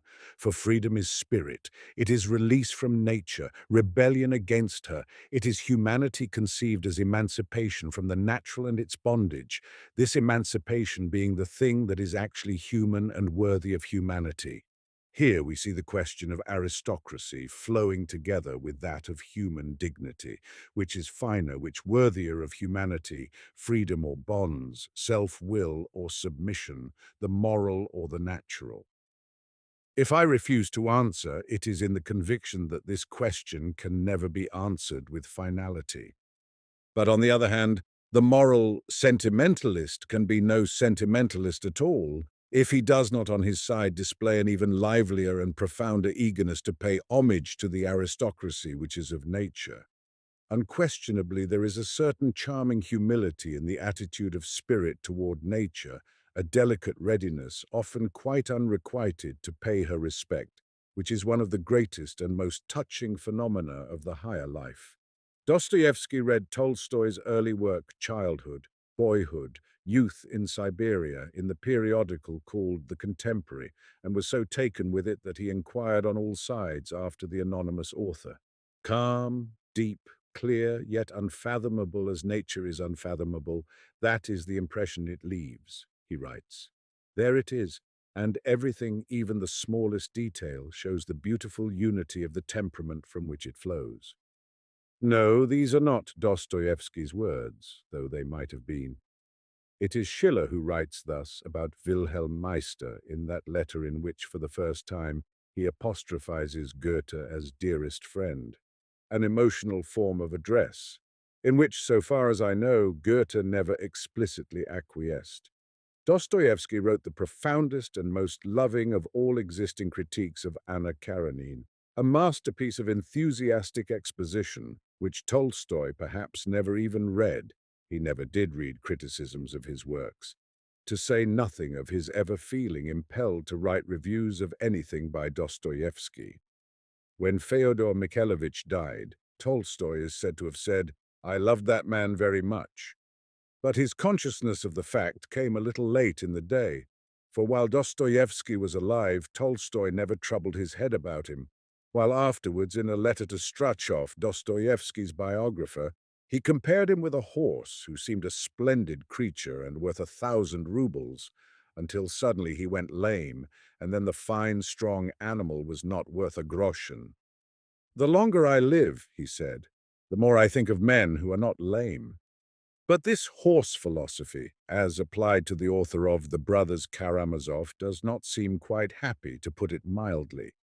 We know, and we rejoice to know, that in the case of Goethe and Schiller, nature's attitude to spirit was altogether more brotherly and dignified, and on a higher plane. But if Goethe played here too the part of Hatem, the richly bestowing and receiving one, he did not after all take from the dear friend more than he gave him, to say nothing of all he gave by virtue of his mere existence unconsciously, involuntarily. Was not Schiller's part in the relationship after all that of service? I think so myself, simply because it lies in the nature of the thing, because Schiller did not in the least need to keep him fruitful, the meed of praise, love, inspiration, which he bestowed upon Goethe. And I note that such a letter as his famous first one, which knit the bond between them, in which with kindly hand he gave the sum of Goethe's life, he never did get from Goethe in return. One utterance of Schiller's to Goethe has always delighted me. It seems to characterize the relationship so wonderfully. I mean the passage in a letter where he warns Goethe against Kant, his own spiritual master and his idol. Goethe, he tells him, can only be a Spinozan. His beautiful, simple nature would be at once vitiated by contact with a philosophy of freedom. It is no more and no less than the problem of irony which we catch sight of here, without exception the profoundest and most fascinating in the world. For we see here that nothing is more foreign to spirit than a desire to convert nature to itself. It warns nature against itself. To the moral sentimentalist, all that is nature seems beautiful and highly worth preserving.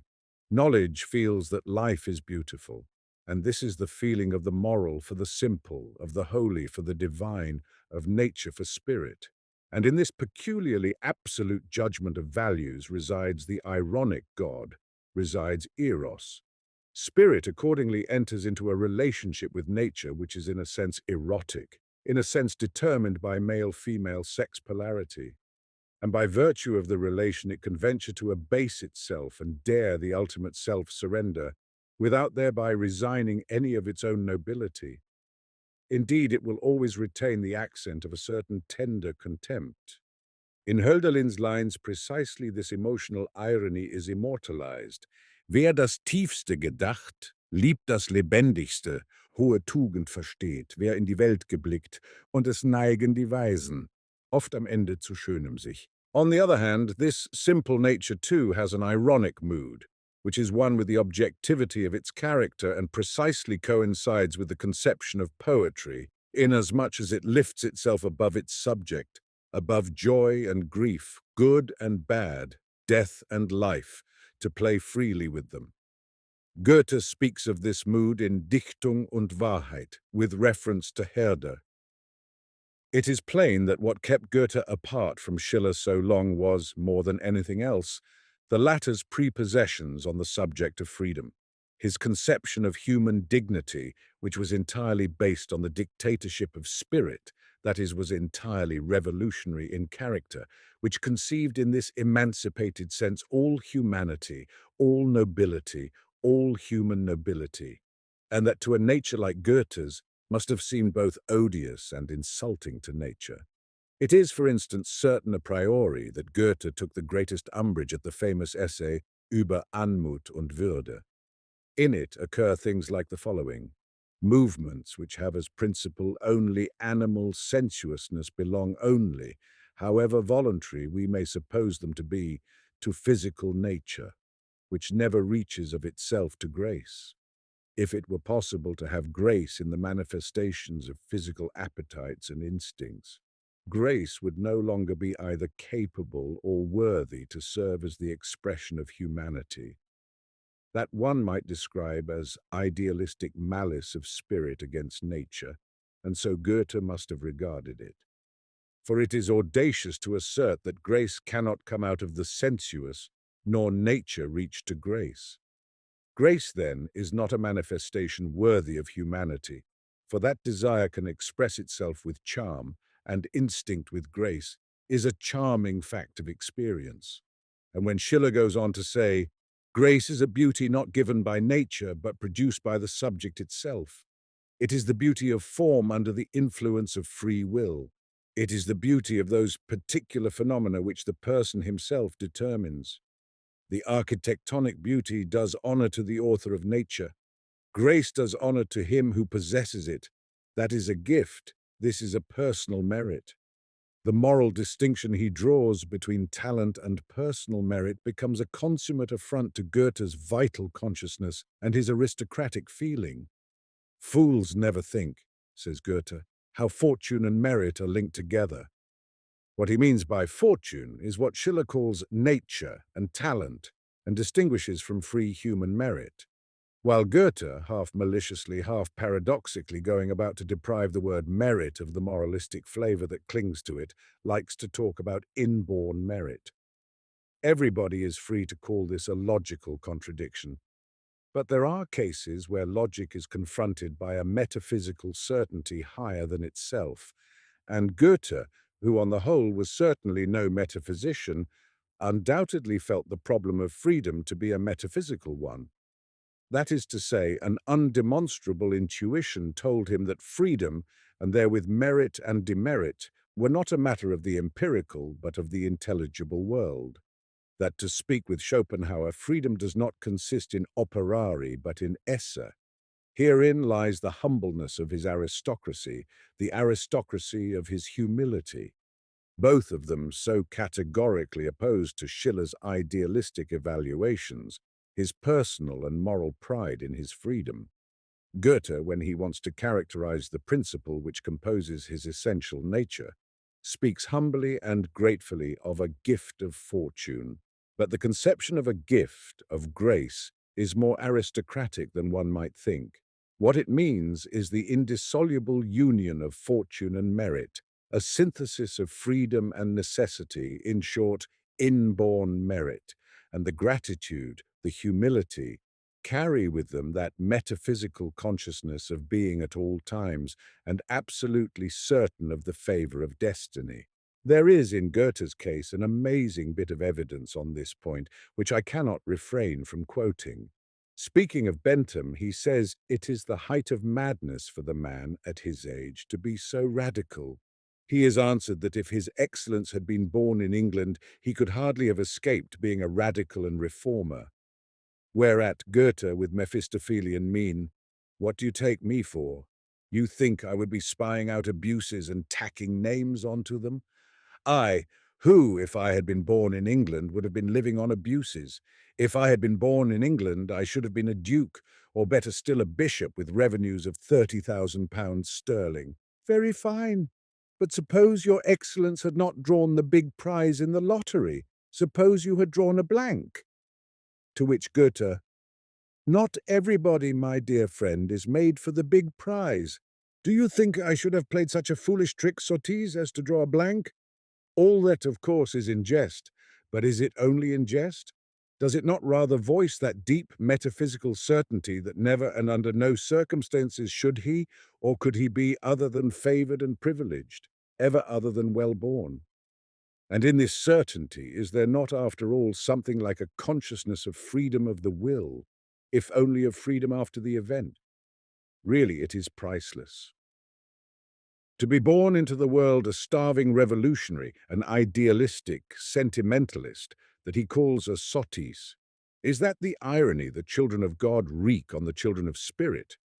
If there be such a thing as inborn merit, then there is inborn demerit as well, and if it is a sottis to come into the world an average man or poor or sick or stupid, then the criminal is indeed not only empirically but metaphysically culpable. For merit and reward, guilt and punishment are conceptions that belong together, and one punishment at least all those merit who have committed the sottis of drawing a blank in life's lottery, that of eternal destruction, whereas the chosen ones get eternal life too at the end.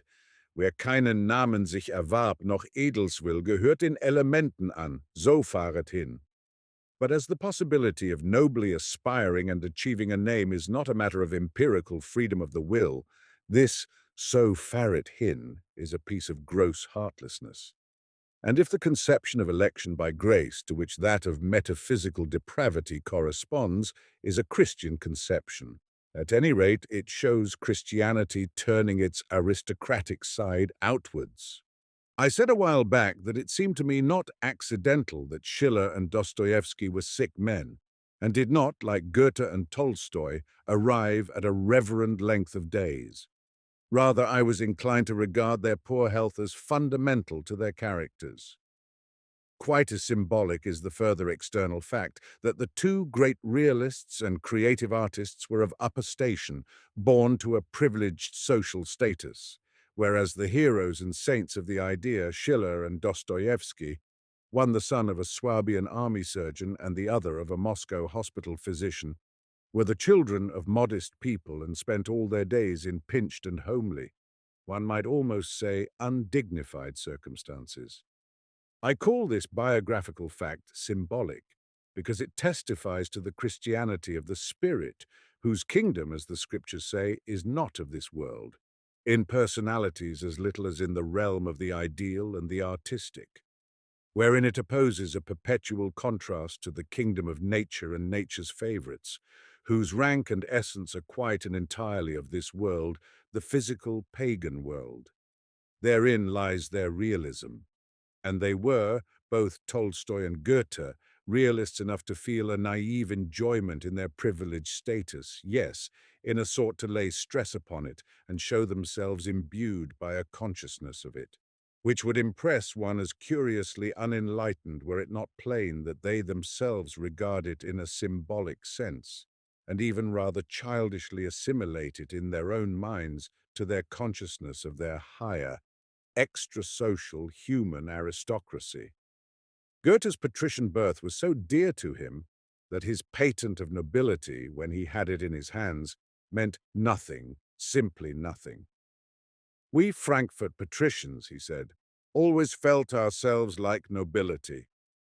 But in the same conversation and connection, by way of refuting a slur upon himself as the obsequious servant of royalty, he puts it thus: "Yes, I felt so much at ease, so wohl in meine Haut, and so very much the aristocrat, that if they had made me a prince, it would not have surprised me. I may say in passing that it would have become him to be a prince. Had he taken up Napoleon's invitation to transfer his activity to Paris, had he written there the Caesar Napoleon wanted him to write, in which he need only have given vent to the hatred he had felt as a youth for the base, the contemptible murder, the emperor would certainly have made him a prince, as by his own account he would have done for Corneille as well. My point is to show how in Goethe's mind the consciousness of his social position lay very close to that of his nobility as a human being, as a child of God. The two flow together in one and the same consciousness of nobility, or inborn merit. Count Leo Tolstoy came, as we know, from one of the oldest and finest of Russian families. When we read his books, Childhood, Boyhood, Youth, or Anna Karenine, that picture of high life in Moscow, we are impressed with the fact that the author is a man who was brought up with all the advantages. We get the same feeling when we read Dichtung und Wahrheit or Die Wahlverwandtschaften. And in Tolstoy, too, we find the same familiar and perhaps childish phenomenon we noticed in Goethe. His noble blood and the distinction conferred by his great gifts both belonged to him quite simply because they belonged to him, and his consciousness of them mingled in his joy in himself, of which, despite all his attacks of poverty of spirit, he possessed a very great deal. His fame as a writer, so he wrote to his father-in-law, delights him very much. He finds it most pleasant to be an author and a nobleman. An author and a nobleman, all his Christianity, all his anarchism to the contrary and notwithstanding, he never ceased to be a striking combination of those two. When Turgenev first made the acquaintance of the youthful Tolstoy, he said, "Not a word, not a gesture of his is natural. He is constantly posing. It is a mystery to me how such a sensible man can take such childish pride in his silly title." This is the same Turgenev who wrote to a French publisher, "I am not worthy to untie his shoelaces," so it is unlikely that the first quoted remark misrepresents the facts. As for the aged Tolstoy, Gorky relates, "His comfortable democratic manner took many people in, and I have often seen Russians who judge people by their clothes gush over him with their famous simplicity of manner, which might better be called beastly familiarity. And suddenly, from under his peasant beard and his rumpled democratic blouse, the old Russian baron, the aristocrat of aristocrats, would peep forth. And in the chill that emanated from him, the confiding visitor's nose would be frost-bitten. It was a joy to see this blue-blooded creature, the noble charm of his gestures, the haughty reticence of his speech, the murderous and fastidious sharpness of his tongue. He displayed just so much of the baron as these servile souls needed to see. When they roused the baron in Tolstoy, it came easy and natural, and overwhelmed them so that they shriveled up and whined. The blue noses call up memories of Weimar, chilling memories of receptions and formal calls, only that Goethe was never malicious enough to put on the democratic pose, and his most frigid manner concealed more love than Tolstoy ever felt. Tolstoy, whose last and most frightful secret Turgenev's penetrating mind laid bare, it was that Tolstoy could love nobody but himself. But it was a joy, in Gorky's sense of the word, to see Tolstoy, for instance, at the Petrov yearly fair, whither he drove from his estate in Samara in the 70s. His charm made him very popular in the merry whirl of peasants, Cossacks, Bashkirs, and Kyrgyz. Even with drunken folk, we are told, he did not hesitate to strike up a conversation. And then came the following quiet and characteristic little episode. A drunken peasant, in his excess of feeling, wanted to embrace Tolstoy. But one stern and expressive look from Leo Nikolaevich's eyes met the man and sobered him in a twinkling. He dropped his hands of himself and said, "No? Well, all right then." What was there in that look to make it have such an arresting, quenching, sobering effect? Was it the consciousness of the baron, or of the great author? In such a case it is quite impossible to distinguish between them, as little objectively as doubtless it was subjectively.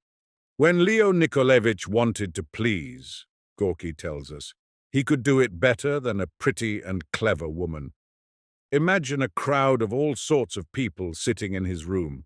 The Grand Duke Nikolai Mikhailovich, the house painter Ilya, a social democrat from Yalta, a musician, a German, the poet Bulgakov, and so on. They all look at him with the same enamored eyes while he expounds to them the doctrine of Lao Tse. I used to look at him just like the others, and now I long to look at him once more, and I shall never see him again. One thing is obvious. It was not the doctrine of Lao Tse which brought that lovelorn look into all their eyes. The teaching would have roused very scant general interest but for the expounder. But that look in every eye is the very same that Karl August had in mind when he passed on to Goethe, the greeting sent by Napoleon on the emperor's way back from Russia. "You see," he added, "heaven and hell are both making eyes at you." Yes, and the democratic mujik blouses were immaculate, made of soft, fine material, highly comfortable and pleasant to wear, and the linen was scented. Of course, he did not scent it himself. The countess attended to that, and he, who liked it very much, pretended not to notice, just as he pretended not to know that the vegetarian dishes he exclusively ate were all prepared with bouillon. "His face is that of a peasant," reports an eyewitness, "with a broad nose, a weather-beaten skin, and thick, beetling brows with small, piercing grey eyes beneath them. But despite the peasant features, no one could fail to recognize at first glance the fine, cosmopolitan Russian gentleman, member of the very highest society." Conversing thus in English or French with a Grand Duke, he reminds one very much of Goethe, on whom princes waited, and who thought it no derogation of his nobility, human or divine, to season it with a little knack for polite nothings. When Tolstoy visited Alexander Hertz in London, his daughter, young Natalia Alexandrovna, begged to be present in a dark corner that she might behold in the flesh the author of childhood, boyhood, youth. With beating heart, she awaited Tolstoy's appearance. She was bitterly disappointed to see a man dressed in the latest fashion, with good manners and a flow of speech, the subject matter of which was exclusively the cockfights and boxing matches he had seen in London. Not a word that came from his heart, not a word that could have corresponded to my expectations, did I hear during the single interview at which I was present. Nothing of the sort is reported of Dostoevsky or Schiller. Never did these, by their worldliness, disappoint the expectations of their audience. The sons of spirit make personally a spiritual impression, as the hopeful average man expects those to do who are soul-shakers. That lofty, pallid, suffering saint and criminal look of Dostoevsky corresponded to the idea the Russians got of the phenomenon of his genius, just as Schiller's mild, intrepid, fanatical, and equally ailing physiognomy, with open shirt collar and flowing silk neckerchief, corresponded to the image which the German mind might have formed of its hero. Whereas, on the other hand, Goethe, if we accept Riemer's description of him as he moved among his guests in a blue coat, the powerful, expressive face showing the effects of sun and fresh air, with the black sidelocks floating about it, the black hair bound in a queue, was more like a well-to-do, comfortable farmer or a much-visited staff officer in mufti than like a shrinking and sensitive poet. And it is true, a priori, that neither of those other two ever estranged ardent admiration by displaying a banal enthusiasm for cockfighting and boxing. Whereas the sense of sport, the taste for bodily exercise, physical training, and physical enjoyment played an essential role in Tolstoy's life as in Goethe's. We call these tastes gentlemanly, and thus indicate the physical basis of the well-bornness which is of this world. One must see him, wrote Weimar about Goethe. How strong and firm he stands on his feet, with what bodily agility and sure step he moves. Early gymnastic training, dancing, skating, riding, even coursing and racing had given him this mobility and suppleness. He could never make a false step on the worst path or be in danger of slipping or falling. Easily and swiftly he passed over smooth ice, narrow footpaths and bridges, and rocky steeps. As a youth he climbed among chasms and shingle with his princely friend, mounted towering rocks and alpine crags with the boldness of a chamois, and so throughout his 50 years of geological exploration, no mountain has been too high for him, no shaft too deep nor passage too low, no cave labyrinthine enough. The great interest which Leo Tolstoy took in his body showed itself negatively as well as positively. Negatively in his Christian and ascetic grumblings at his beastly physical, in such utterances as that the body is a hindrance to the good man, and in such phrases as, "I am ashamed to speak of my disgusting body." Positively, in all the training and care he gave it. His interest in it begins at the moment of which he speaks in the Confessions, when he sat as a little child in a wooden tub, enveloped in the smell of the bran water in which he was being bathed, and for the first time noticed his little body with the ribs visible on the breast in front, and straightway feels drawn to it by a very strong inclination. Tolstoy's face was, humanly speaking, ugly, and he suffered greatly on account of it, convinced that there could be little joy in store for a creature with such a broad nose, such thick lips, and such small grey eyes. He confesses that he would have given anything he had for a handsome face. The youth who is tortured by the problem of death and ponders all the high and ultimate questions with as much maturity as the aged prophet. This youth is at the same time perpetually occupied with his own appearance, is obviously possessed by the desire to be elegant and comme il faut, sets the greatest store by physical development, gymnastic exercise, drills, rides, and hunts as though he had no higher ambition in his head, nor thought of any.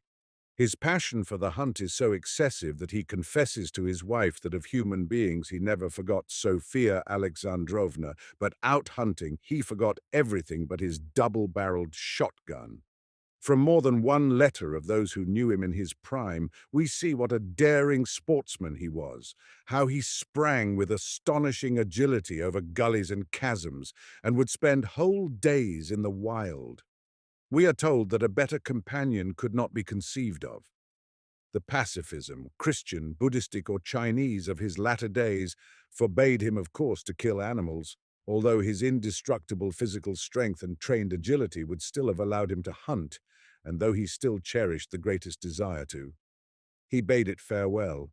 He submitted himself to a test and found he had fortitude enough to let the hares run, and in his case that meant a good deal, as we see from the following anecdote, related by Gorky.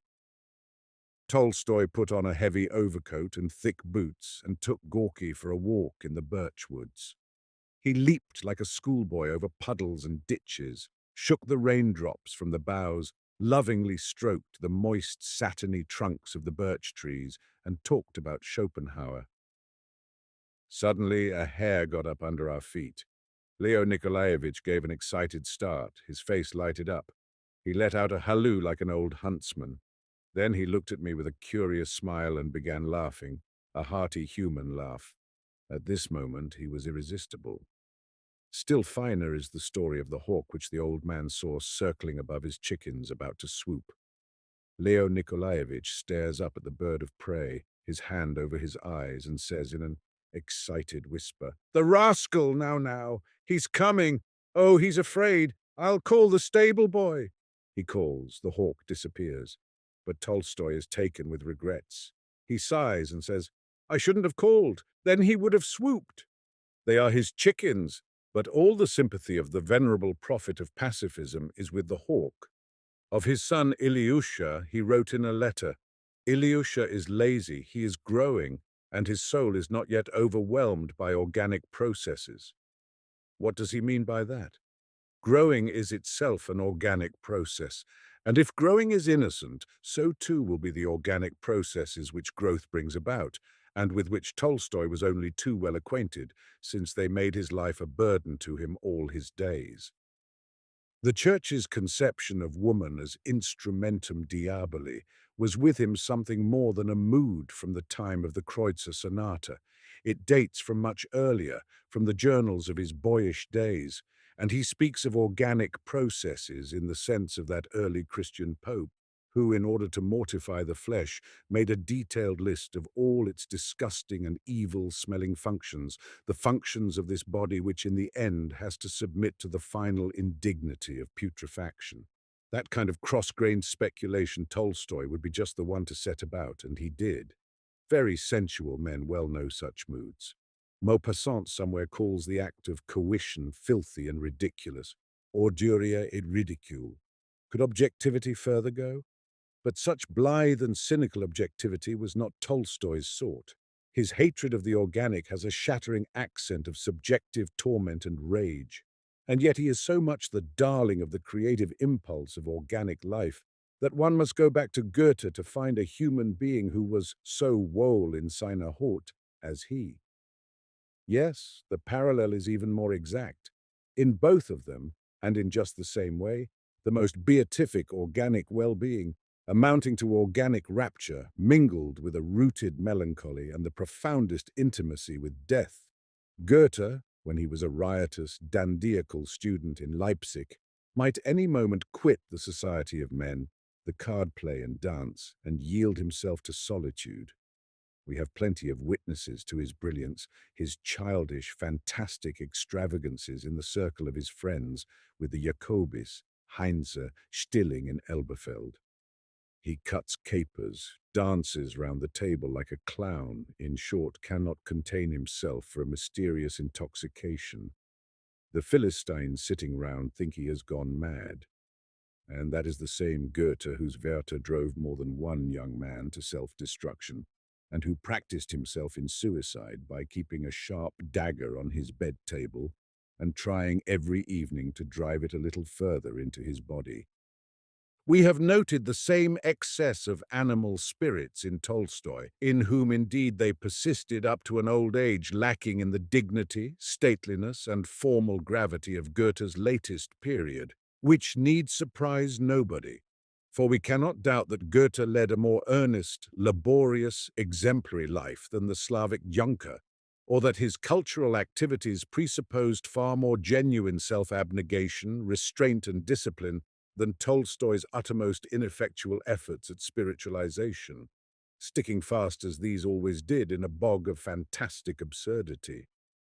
Tolstoy's aristocratic charm was, and Gorky so depicts it, that of a noble animal. He never managed to arrive at the dignity of man the civilized, man the triumpher over odds. It is lovely to hear of all the pranks he played with the children, his droll conceits, the gymnastic feats he performed for and with them, the endless croquet, lawn tennis, and leapfrog parties in the garden at Yasnaya Polyana. He not only shared all the activities of youth, but he was the life and soul of them. The 60-year-old man runs races with the boys. His bicycle trips extend, much to the Countess's anxiety, over 30 versts. When there is some activity requiring agility, strength, and suppleness, comments a bystander, he never takes his eyes off the players. He puts his whole soul into their success or failure. Often he cannot resist and joins in with a youthful fire and muscular flexibility which the onlooker could only envy. In the family circle, he performed the sheerest absurdities. He had invented a game called Numidian Horseman, which made the children weep with delight. Leo Nikolaevich would suddenly spring from his chair, lifting his hand and run about the room flapping it in the air, whereupon everybody, grown-ups, children, and all, followed suit. That is, I repeat, charming, though a little bizarre. It becomes more so when we learn that all these high spirits occur in the years after his conversion, in the period of his soul crises, his ascetic eclipses and theological broodings. But what shall be said of the incident recorded by his father-in-law Bears? They were walking about the room together in light converse one evening, when suddenly the elderly prophet sprang upon Bears's shoulder. He probably jumped down again at once, but for a second he actually perched up there like a grey-bearded kobold. It gives one an uncanny feeling. I do not ask my readers to imagine Goethe, in his later period, leaping unexpectedly on a visitor's shoulder. There is a decided difference of temperament, that is clear, but the resemblance is no less so. Looking more closely at the matter, I find that there is a complex of problems, a problematic, peculiar to the sons of nature, the creative and objective artists, which is entirely foreign to the children of the idea, and for all the brilliant sunshine of favour they move in, casts a strange dark cloud upon them which must considerably chill their consciousness of aristocratic well-being. My feeling is that it is pure error to think that conflict and complexity are things of the spirit, while nature's kingdom must be all brightness and harmony. It looks as though the contrary were the case. If what we call happiness consists in harmony, clarity, unity with oneself, in the consciousness of a positive, confident, decisive turn of mind, if, in short, it is peace resident in the soul, then obviously happiness is a state far easier for the sons of spirit to arrive at than for the children of nature. For the latter, though surely singleness of heart should be their lot, seem never to attain the joy and peace it might confer. Nature herself appears to weave in their very being a questionable strand, an element of contradiction, negation, and all-pervasive doubt, which, since it cannot conduce to goodness, cannot conduce to happiness either. Spirit is good. Nature is by no means good. One might say she is evil, if moral categories were admissible with reference to her. She is then neither good nor evil. She escapes definition, as she herself refuses to define and judge.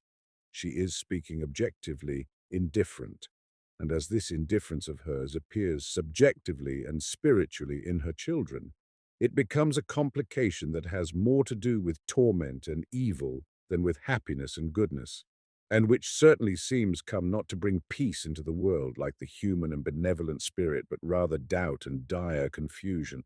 Obviously, I'm not speaking here of the comparatively harmless conflict between the Faustian two souls, the battle between the impulses of a strong animal constitution and the yearnings after gefilden hoher Ahnen, a battle and a problematic of which Goethe speaks out of such deep experience, and which not only made Tolstoy's youth a period of such hardship, so torn with remorse, but persisted in him up to old age.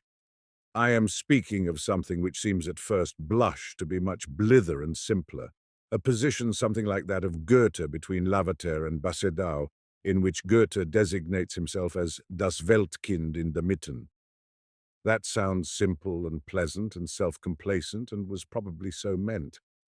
And yet in the word Weltkind and the associations that surround it, there is something sinister, a difficulty and a problematic, by contrast with which the prophetic existence is nothing less than sweetness and light and plain sailing. Goethe's tendency to negation, writes Chancellor von Müller on some occasion or other, and his incredible judicial mindedness came out strong again. There is something, Gorky writes about Tolstoy, which presumably he will never reveal to a human being, which appears darkly in his conversation and is hinted at in his journals. To me it seems like the apotheosis of negation, the deepest and most hideous nihilism, springing from a stratum of boundless and hopeless despair, from a solitude of which probably no one else in the world has ever been so frightfully aware. No one? It was not Tolstoy who created the so lyric figure of Mephistopheles, though indeed the Mephistophelian element was never lacking to any period of his life. The ceaseless, tormenting effort to shape that which he calls his conception of life, to arrive at truth and clarity and inward peace, found expression in his youth, partly in a gloomy irritability that led to duels and scenes with his friends, which he took in desperate earnest as matters of life and death, killing and dying, but partly also in malicious negation in general, an inimical spirit of contradictiousness, which, as we are expressly assured, made a quite Mephistophelian impression. Though, of course, this was not a nihilistic but a moral attitude and was not assumed save in opposition to things that were not true, only they were simply everything. In the young Tolstoy, there was observable, from the beginning, a sort of unconscious enmity toward all accepted laws in the kingdom of thought. No matter what the opinion expressed, and the greater the authority of the speaker, the more was Tolstoy at pains to take up and accentuate an inimical attitude. If you watched him as he listened and saw the sarcastic curl of his lip, you could not avoid the impression that he was thinking, not so much of answering what was said, as of himself saying something which should surprise and confound the speaker. That is nihilism, that is malice. But it is not so much cold malice as it is a tortured spite against anybody who fancied he held the secret of clarity and truth. It is a disbelief in clarity and truth. This spite and this incredulity were especially directed against Turgenev, the clear-eyed and human man with whom he never could get on. Tolstoy, said Turgenev, early developed a trait which, lying as it does at the root of his gloomy conception of life, has caused him great suffering. He has never managed to believe in the sincerity of mankind. Every expression of feeling seemed to him false, and he had the habit, due to his extraordinarily penetrating gaze, of boring through with his eye the man he considered insincere. And when Turgenev said this, he added the confession that never in his life had he encountered anything with such power to dishearten him as this same piercing gaze, which, accompanied by 2 or 3 biting remarks, could bring to the verge of madness anybody who did not possess particularly strong self-control. Now Turgenev's self-control was strong. He was at the height of his literary success. Serene and untroubled, he could encounter the complexities of his younger colleague with the calmness of a man who lived on good terms with himself. But precisely this security was what troubled Tolstoy. He seems to have gone deliberately about with this tranquil, good-natured man, working with such a clear conviction that what he did was right, to goad him past the bounds of self-control. Simply this conviction that he knew and did what was right was more than Tolstoy could bear, for certainly he himself did not in the least know what was right. Garshin says, in his view, the people who passed for good were merely hypocrites, who paraded their goodness and pretended to the certainty that their work served a good end. Turgenev, too, saw in Tolstoy this strange, sinister, malicious bent. He resolved to hold fast to what he considered right and not to lose his self-control. So he avoided Tolstoy, left St. Petersburg, where the latter was living, and went first to Moscow and then to his own estate.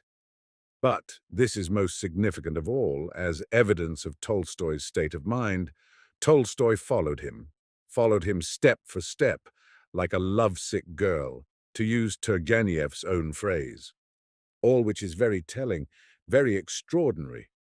Above all, it shows how completely the old Tolstoy, of whom Gorky writes, was foreshadowed in the young one.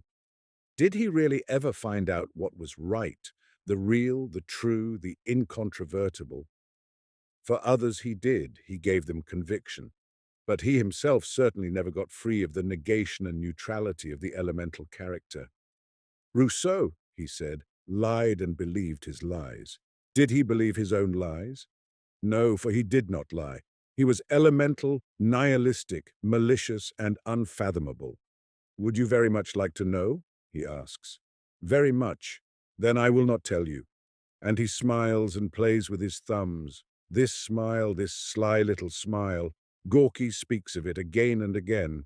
There is something not only extra-moral, but extra-mental, extra-human about it.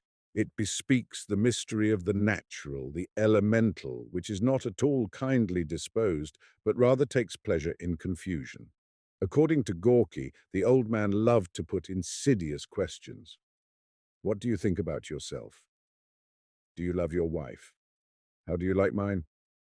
Do you like me, Alexei Maximovich? Disingenuous, Gorky cries.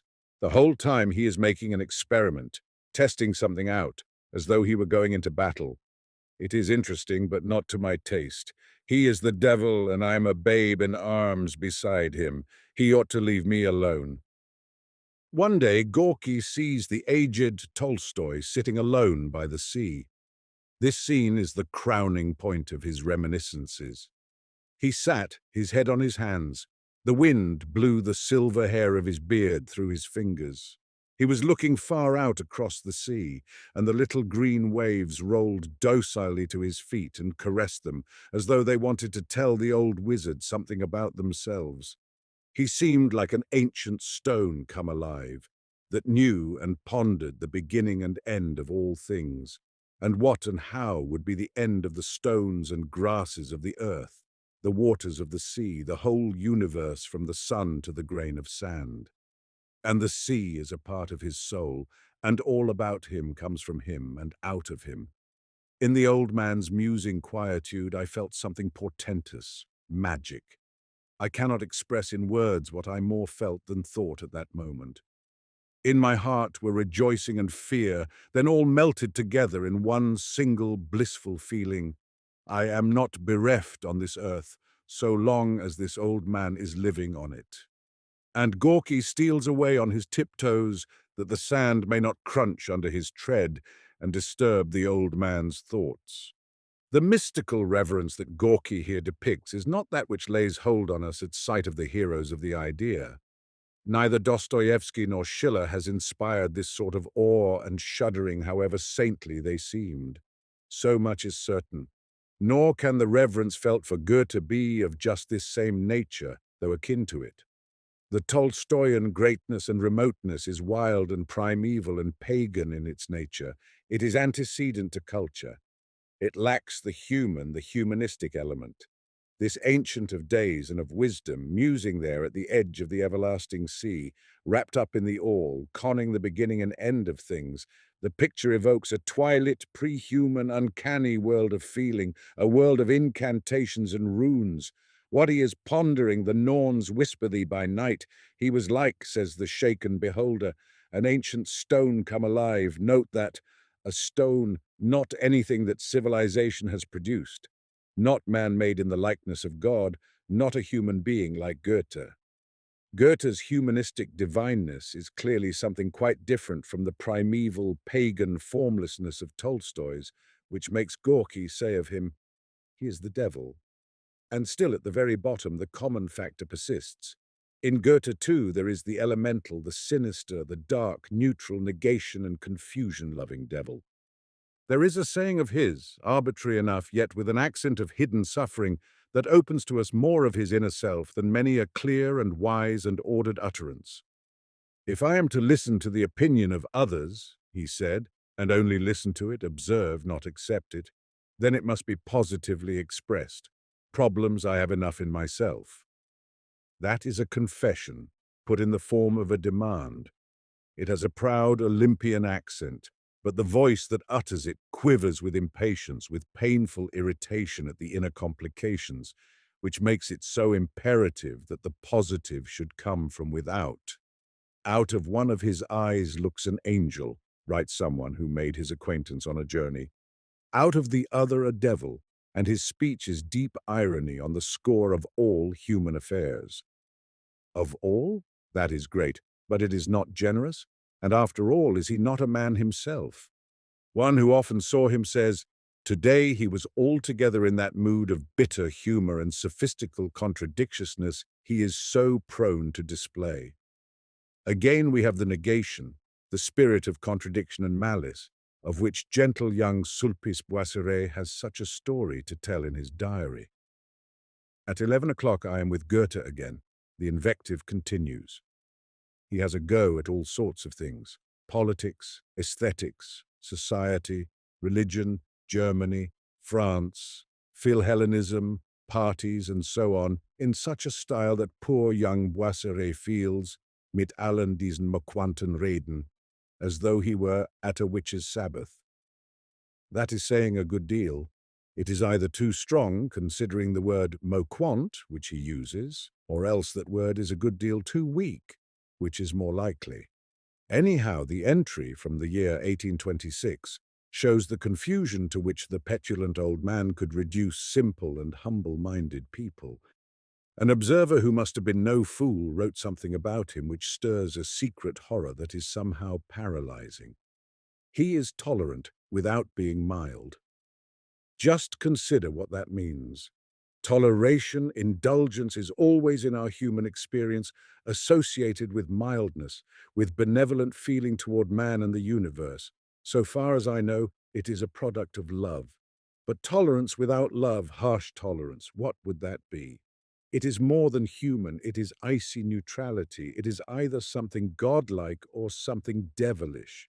I shall be saying nothing new, but it may serve to bring order and clarity into our thoughts to keep the fact before us. All national character belongs to the natural sphere, and all tendency toward the cosmopolitan to the spiritual.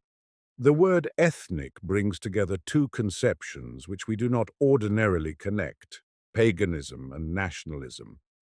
Thus, by implication, and conversely, every supranational and humane point of view is classified in our mind as Christian in spirit. Goethe's alleged devotion to paganism, in the Wanderjahre he reckons Judaism among the ethnic and heathen folk religions, would lead us accordingly to expect of him an outlook basically anti-humanistic and folk-national. That we should be entirely wrong in this expectation, as a basic constitution in him, as nature, might be arguable. However, so far as he was himself aware, he was consciously a humanist and a citizen of the world. Despite all his nature Olympian and divine, he was in a high degree Christian in spirit.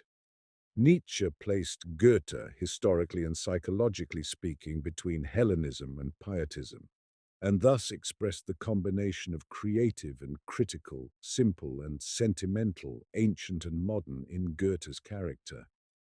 For Goethe's pietism is of course nothing else than his modernity.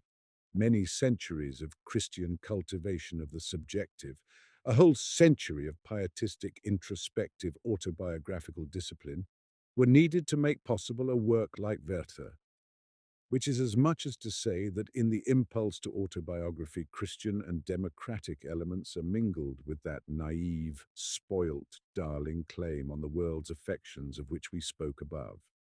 They are the same as that democratic tendency out of which Tolstoy likes to consider his confessions as emanating, when, in true Rousseauian fashion, he resolves to write a history of his life, utterly and entirely true to fact, in the belief that this will be more useful to mankind than those previous 12 volumes full of literary twaddle. He seems unaware that they are quite as autobiographical, quite as ethical in character as anything could be, and disowns them as pagan and artistic, as self-indulgent and irresponsible. Goethe, with all his aversion to the cross, did often and expressly acknowledge his reverence for the Christian idea. It is as significant as it is surprising to come upon the idea of the sanctity of suffering in the pedagogic province. And if Goethe saw in the Church elements of weakness and instability, and in its precepts gar viel dumme, still he bore witness that there is in the Gospels an effective resplendence and majesty issuing from the person of Christ, of a character in which only the divine appear upon this earth. The human spirit, he says with sympathetic and openly acknowledged fellowship, will never rise higher than the majesty and moral elevation of Christianity as it radiates from the Gospels. But Goethe's Christianity manifests itself in the admirable attitude, as of a pupil to a master, which he had towards Spinoza, whom he called Theisimus, and of whom he said that nobody had spoken of the divinity so like the Saviour as he. If indeed the dualistic separation of God and nature is the fundamental principle of Christianity, then Spinoza was a pagan, and Goethe was too. But God and nature are not all the world. There is the human, the humane as well, and Spinoza's conception of humanity is Christian, insofar as he defines the phenomenon man as the becoming conscious of the God nature in the human being, as a bursting forth out of mere dull being and living, accordingly as liberation from nature, and so as spirit. Again, there is absolutely nothing pagan about that famous mastery of the passions by their analysis, and just as little in the Spinozan motif of renunciation, Entsagung, which becomes the general motif of Goethe's life and work, like the idea of freedom for Schiller and the idea of redemption for Wagner. On the contrary, it was just this pathos of renunciation which cast such a Christian shade upon the pagan, aristocratic, child-of-nature well-being of Goethe's life and lent his spirited features an expressly Gothic trait of suffering not to be overlooked save by the gross popular belief in his aristocratic good fortune. How much resignation must have darkened the end of this apparently consummate and favored existence? His life work, though almost superhuman, remained entirely a fragment. It is putting it mildly to say that not all the dreams of blossoms ripened.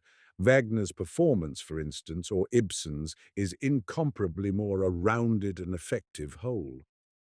One may put it that Goethe's spirit was far more powerful than his nature, greater than his power to give it form or than his organically allotted span.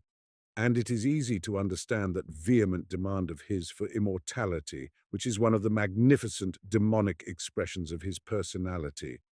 Nature, he cried, was bound to give him a new body when the one he had could no longer sustain his spirit. Consider even his love life, which likewise the popular mind tends to think of as sunlit and blissful, divinely favored and without a cross. Certainly he was much loved and rich in love. Certainly to him much enjoyment was given. In the realm of the erotic he had his spells of coarseness, when he behaved a little like a garden god, when ingenuous and unsentimental as the antique world, he would enjoy without stint and indulge without a qualm. His marriage, a misalliance socially and intellectually, was a result of this attitude of mind.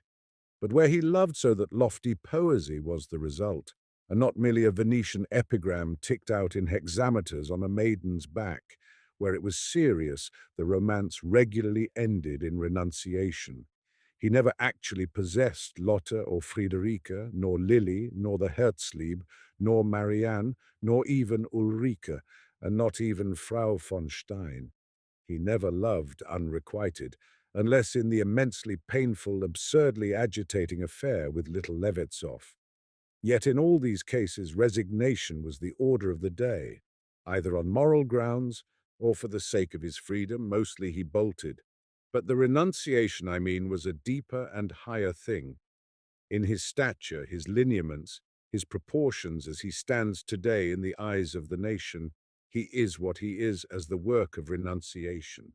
I am not speaking generally. I do not refer to the sense of sacrifice which is the meaning of all art, nor to the struggle with chaos, the surrender of freedom, the creative constraint which is its inner essence.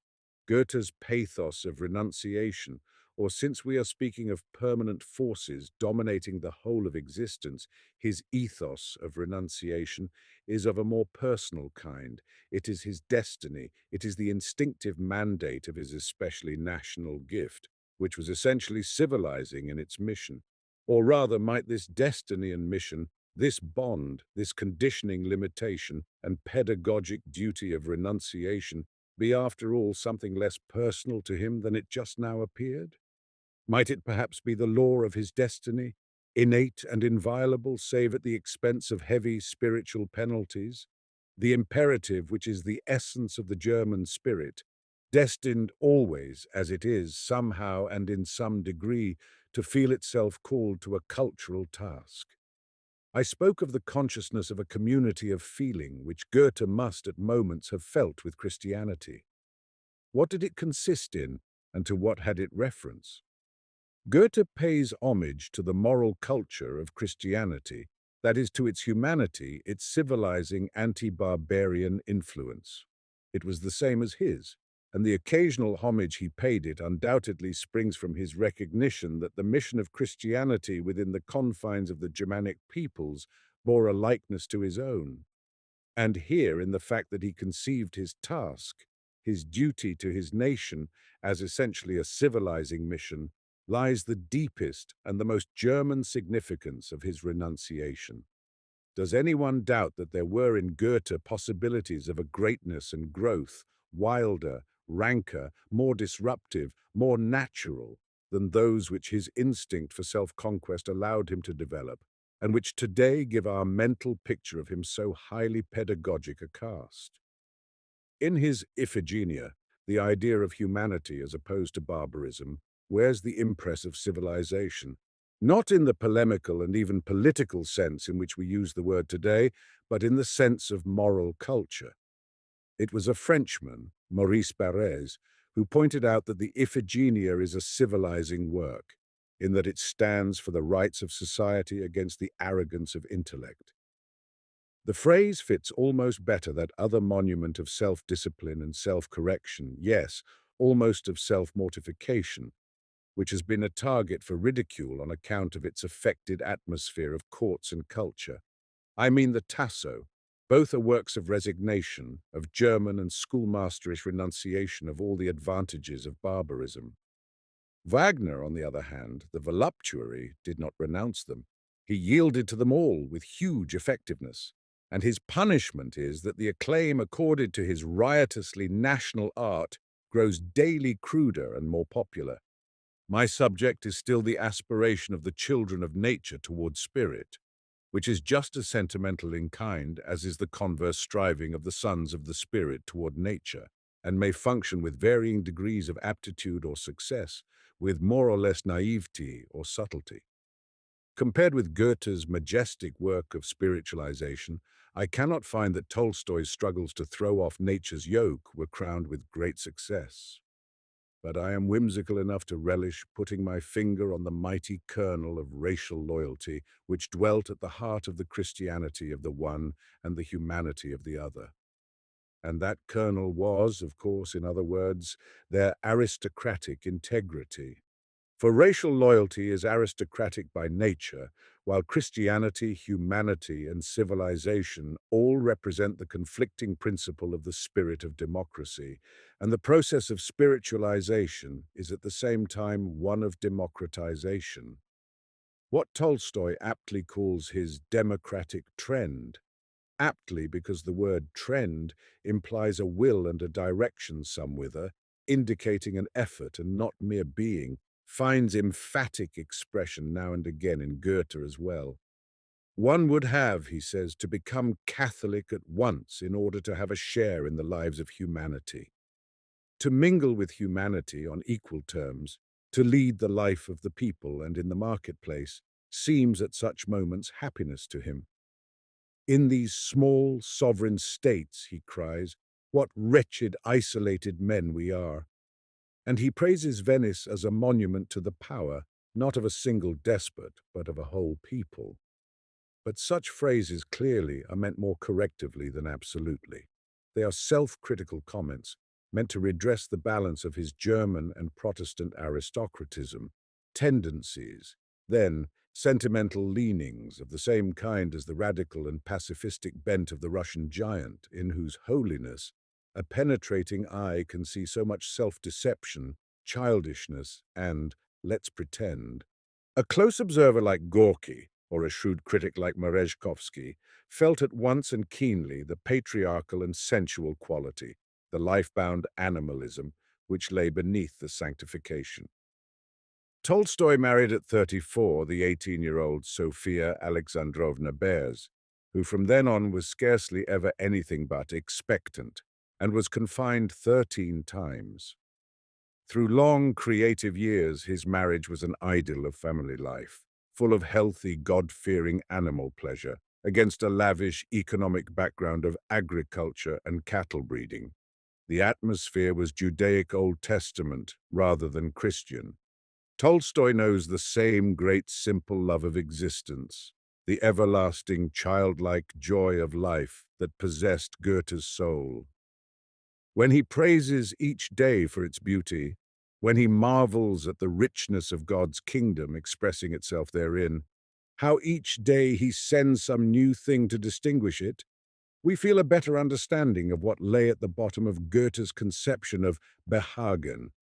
Waves of piercing, sensuous enjoyment of nature break upon him even in the years of gloom, when he meditates suicide, plans the confession, in short, conjures up that misunderstanding to which his sanctification falls prey, and dehumanizes and shrinks the majesty of the patriarch, Christianizes and conventionalizes it into the Anglo-Indian model. Merezhkovsky called him the great seer of the body, in contrast to Dostoevsky, the visionary of the soul.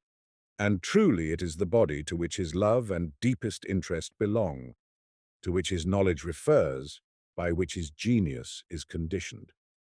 We see this so clearly in his reaction to old age. In 1894 he writes, "Age is approaching. That means the hair falls out, the teeth decay, the wrinkles come, the breath gets bad.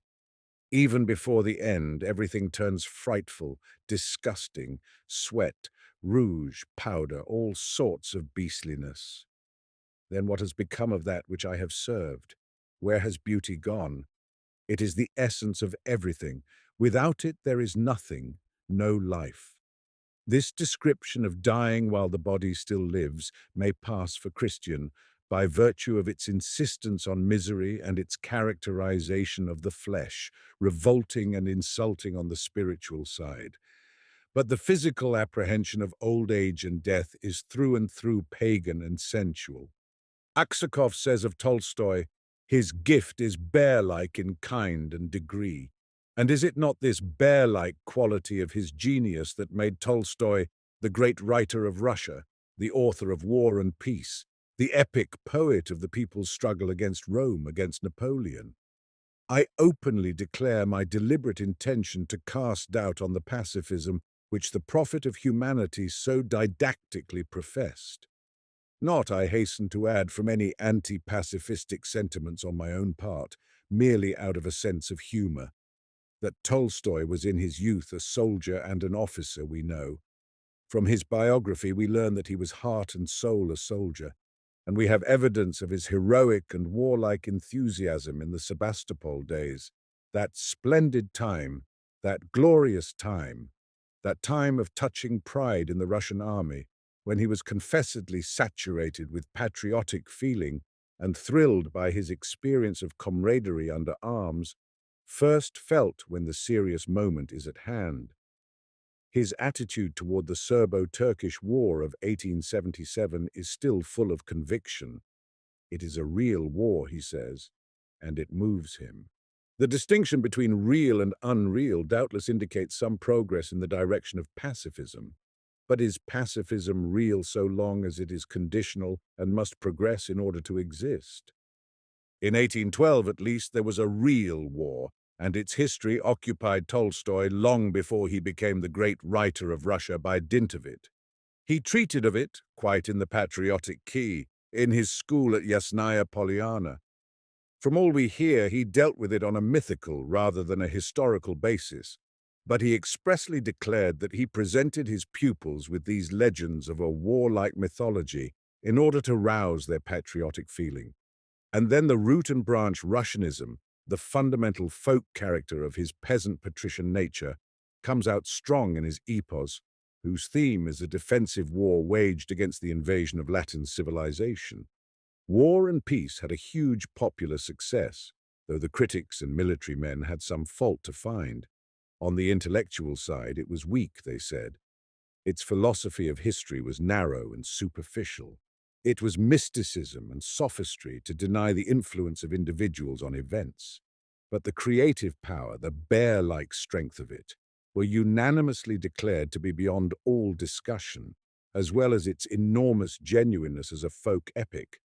The liberal criticism of Russia admitted that it was Russian to the core, that it presented the soul of the Russian people in its whole range and variety, in all its lofty simplicity, with a sheer creative power that had never been equaled. But the critics took in bad part Tolstoy's willful remoteness from all contemporary currents of progress, a phenomenon and a reproach which were to recur with the appearance of Anna Karenine. Anna Karenine, I don't like, Turgenev wrote, though there are splendid things in it, the race, the mowing, the hunt. But the whole thing is soured, it smells of Moscow and old maids and incense and Slavophils and high life and all that.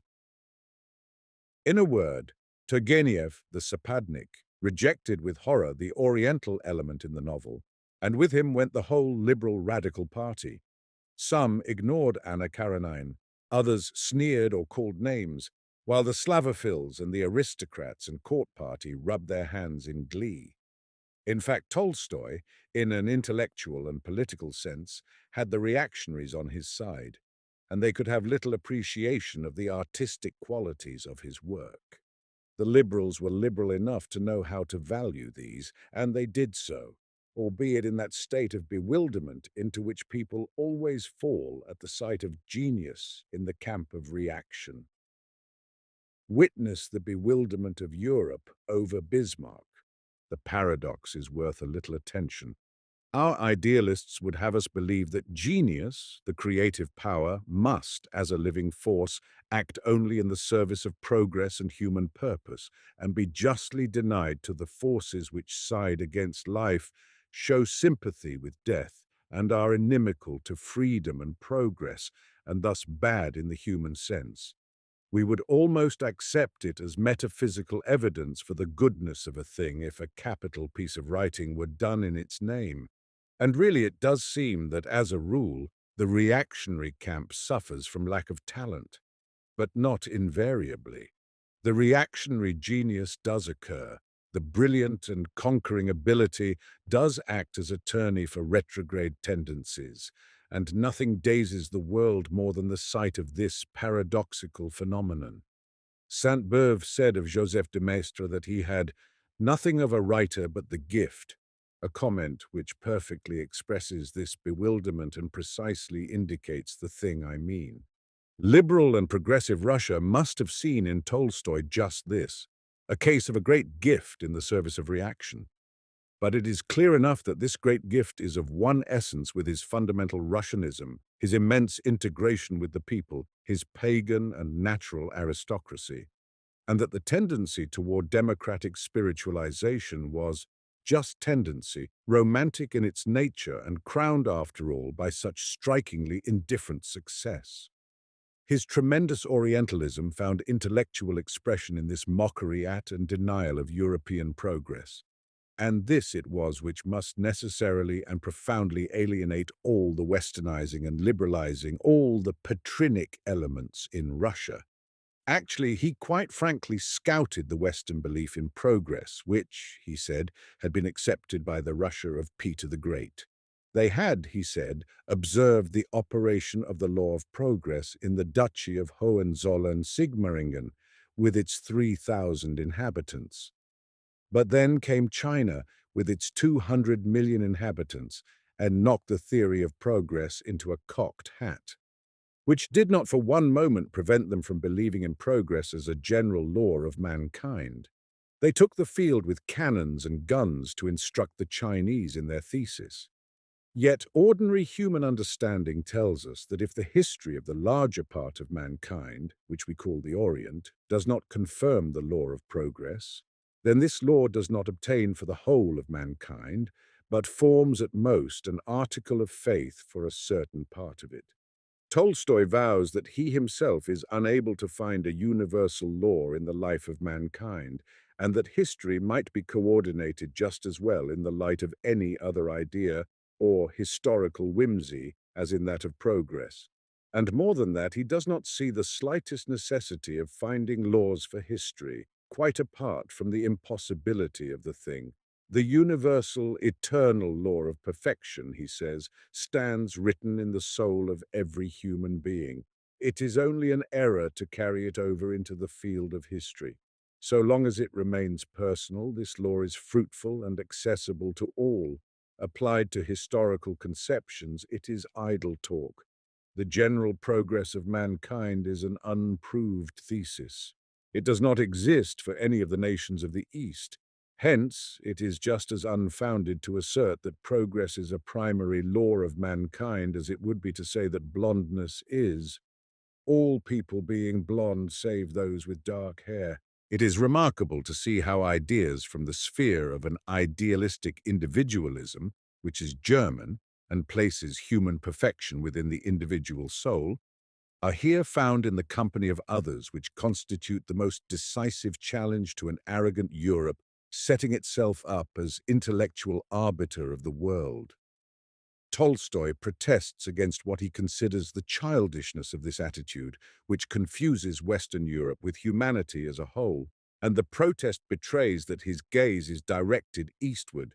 It betrays, in a word, his Asiatic bias, anti-Petrinic, primitive Russian, anti-civilization, in short, bear-like. What we hear is the voice of the Russian god on the maple throne under the golden lime tree. The voice of our humanistic deity has a different ring. Goethe, beyond a doubt, hated and scorned Asia.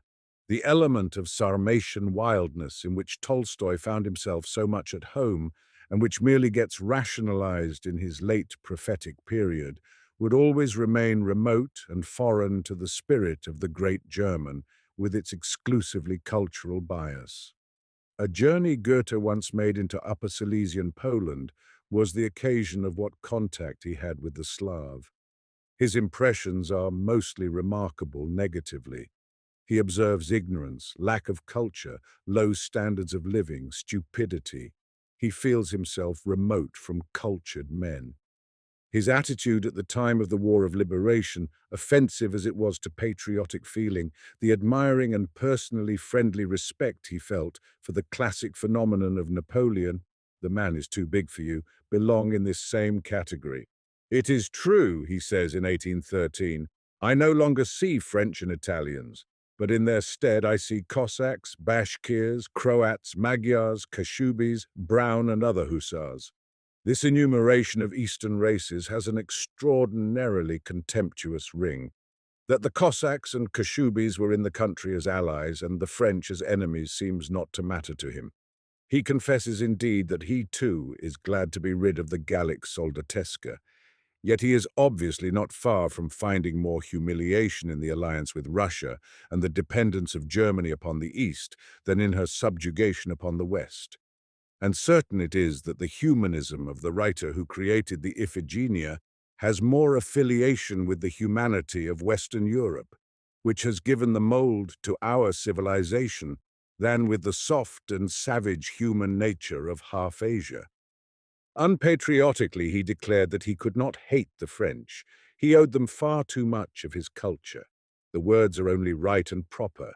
But, just as in Tolstoy's case, the fun begins directly it is a question of his nature, of that pre-intellectual fundamental constitution we were talking about, which had its own ways of finding expression, and which is so extraordinarily un-French that it might well be described as pre-eminently German. It would be wrong to bring in evidence here his coldness towards freedom. For in the first place, the principle of order, ordre, is something just as French and classic and rationalist as the principle of freedom, which on party grounds is set over against it. And in the second, there is nothing un-German about freedom. We know with what eclat Goethe cited Guizot's dictum that Germany gave the idea of personal freedom to the world. But there is in Goethe something that rebels against the idea, against the doctrinaire and theoretic. A lack of faith that the particular existing under definite conditions could ever be improved by the method of abstraction. A realism, that is, and a skepticism in matters political, which one may as well call un-French as particularly German, taking France as the country of revolution and Germany as the country of a certain national weakness for the living, historically conditioned, organic.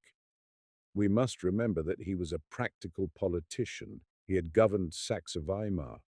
But the practical sphere is not kind to the soul. It is a training in cynicism, as many a politician has found out, even in France, where more than one radical has become a conservative and turned the guns on the people after he came to power. Perhaps Goethe might have been more generous-minded, politically speaking, if he had not lost his idealism in the practical field. But this too is unlikely, since from the very beginning he was insensitive to historical democracy, to history defined as the evolution of the idea in the masses. He was fundamentally unacquainted with enthusiasm for political ideas, and in general conceived of history as the biography of great men, an aristocratism which is as different from Schiller's high-flung democratic gesture as it is from the Christian Mujik disparagement of heroes in War and Peace. It would be foolish to think of him as servile, despite the anecdote about Beethoven and the imperial company on the promenade at Karlsbad. His subservience to princes was purely mundane in its character, wherever no personal friendship came in play. When in 1794 Freiherr von Gaggen published his challenge to the intelligence of Germany, and to Goethe in particular, to put its pen at the service of the good, that is to say, the conservative cause, no other than that of a new alliance of German princes for the purpose of saving the country from anarchy, Goethe, after thanking him politely for the confidence reposed in him, made the characteristic reply that he considered it impossible for princes and writers to unite upon a common task. Notwithstanding which, we need waste no words over his strictly negative attitude toward the French Revolution. On the intellectual side, his view of humanity was a cynical one, that is to say, it was radically skeptical. But we know that this was on the intellectual side alone, from the fact that it did not prevent him from loving his fellow men. We have his confession that the mere sight of the human countenance could cure him of the blues.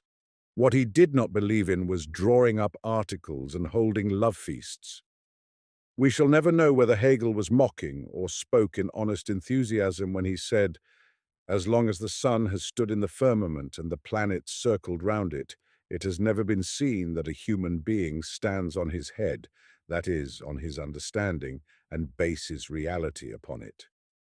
Whether jest or earnest, it was this that revolted Goethe. He judged it to be entirely against nature to try to insist that the whole of mankind find just one choice of means, just one route towards civic happiness. Upon which I may comment as follows, that in the first place one such utterance, by virtue of its strongly nationalist, individualist, aristocratic emphasis, outweighs the whole burden of his indifference toward the war of liberation, and that surely he who uttered it was only prevented by his admiration for the genius of Napoleon, likewise aristocratic in its origin, from seeing in the imperator the standard-bearer of precisely this democratic insistency. But in the second place, we must admit that he had a right to set up as an advocate of nature. To quote again, Franztum drängt in unseren verworrenen Tagen wie einstmals. Luthertum es getan, ruhige Bildung zurück. Driven by the spirit of France in our troublous days as aforetime. By the spirit of Luther oppressed, quiet culture retreats. What a telling synthesis this, of France and Luther, how unprejudiced by national feeling. It is all one to him whether the unrest, the distraction, come from this side or that of the Rhine. No matter whence it comes, it is his enemy, the enemy of nature and culture, of the ruhige Bildung, which is at the bottom of his idea of humanity. The distich shows it despite all Lust am Protestieren, where he would have stood, say, in the 16th century. In the name of that lofty conception of Bildung, in which nature and culture unite, he would have been for Rome against the Reformation, or else he would have taken up an ambiguous and irresponsible position, as Erasmus did, of whom Luther said that repose was dearer to him than the cross. The cross, a couple of centuries later, that was the revolution. Revolution was the spirit, and to Goethe his ruhige Bildung was dearer. Here, for a moment, Erasmus and Goethe meet in an atmosphere of patrician quietism, humanistic love of peace. But the parallel does not long hold. There is too much difference in the scale, and after all, men's character, the essence of their being, is greatly affected by their proportions. Tolstoy's folkishness, for instance, is it not the expression and appanage of his bear-like bulk? Are they not one and the same thing? And may we not draw from Goethe's greatness the a priori conclusion that his humanistic cosmopolitanism must contain a good-sized racial core? Erasmus the subtle was not folkish. It was Luther who was that. And truly, in scale, in essence, as an embodiment of Germanic greatness, Goethe belongs more with Luther than with the humanists. Yes, more even with Bismarck, to whom he is much closer than a certain antithesis, beloved abroad, would seem to show. Dangerous, perhaps, to say so, as giving aid and comfort to the cave bears of nationalism the world over, but sometimes it is hard not to feel skeptical about the genuineness and validity of Goethe's humanism. A godlike man like Tolstoy. But is it possible that the antique, humanistic, Jove-like attributes of his godhead were more a convention than we think? That they did not go very deep, and that he himself, all the time like Tolstoy, the Russian god under the golden lime tree, was an ethnic divinity, an eruption of that Germanic and aristocratic paganism which claims both Luther and Bismarck as its sons, and which on both sides played a role in the ideology of the late war. An open hostility against Goethe as well as against Bismarck is at work in certain literary, humane and radical circles, a demand for his dethronement. It cannot be without all sense or justification. Goethe, as a follower of Spinoza, conceived of all natural final causes and purposes as anthropomorphic fictions. Thus he was disinclined to an anthropocentric, emancipatory conception of humanity, which teleologically refers everything to itself and looks upon art as a servant of mankind. His synthesis of art and nature is not humanitarian. An approach by the root of the senses is natural to him. It makes him see the burning of a peasant house as real and appealing to his sympathies, whereas the fall of the fatherland he would find an empty phrase, all which, frankly and flippantly spoken, is never very far removed from the brute. There is in him a feeling for power, for the struggle until one proves stronger than the other. In such sentiments, the pacifism of spirit would find it impossible to rejoice. It makes him sad to be friends with everybody. He needs anger. Certainly that is not Christian love of peace, though Lutheran it may be, and Bismarckian to boot. One might say much, and much has been said, in evidence of his love of strife, his fondness for pitching in and punishing, his readiness to close the mouth of opposed opinions by a show of power, and to remove such people from society. But best of all, I love, if here too only because it is so amusing, the tale of Kotzebue and the Schiller celebration which Kotzebue got up with the sole and single purpose of annoying Goethe and playing Schiller off against him. That low-minded Kotzebue. He knows that the plan will annoy the old man. He also knows that Goethe can forbid the celebration by virtue of his office. So he puts the choice squarely before him. He can forbid it, and thereby betray his jealousy and despotism. Or, if he hesitates to go so far, he can pocket up the annoyance. With majestic simplicity, Goethe chooses to exercise his power. He forbids the celebration. Bismarck would have done the same. In the sole economy of this breed of giants are certain parallel traits. There is violence and there is sentimentality. Crude words both to describe what I mean, crude and naturalistically derogatory. Yet it is my humor to use them. For even if I wanted to, I could not ignore the hidden irony, quite objective, quite unsuspected irony, of course, involved in their gigantic loyalties, their aristocratic servitude. They were both faithful German servants of their lord, oh my God.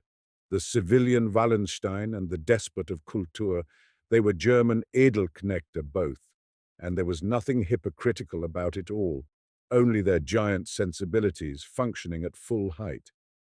The similarity of the character and situation is so strong as to bewilder one. Karl August and the simple old man whom Bismarck served blend into one single symbolic figure.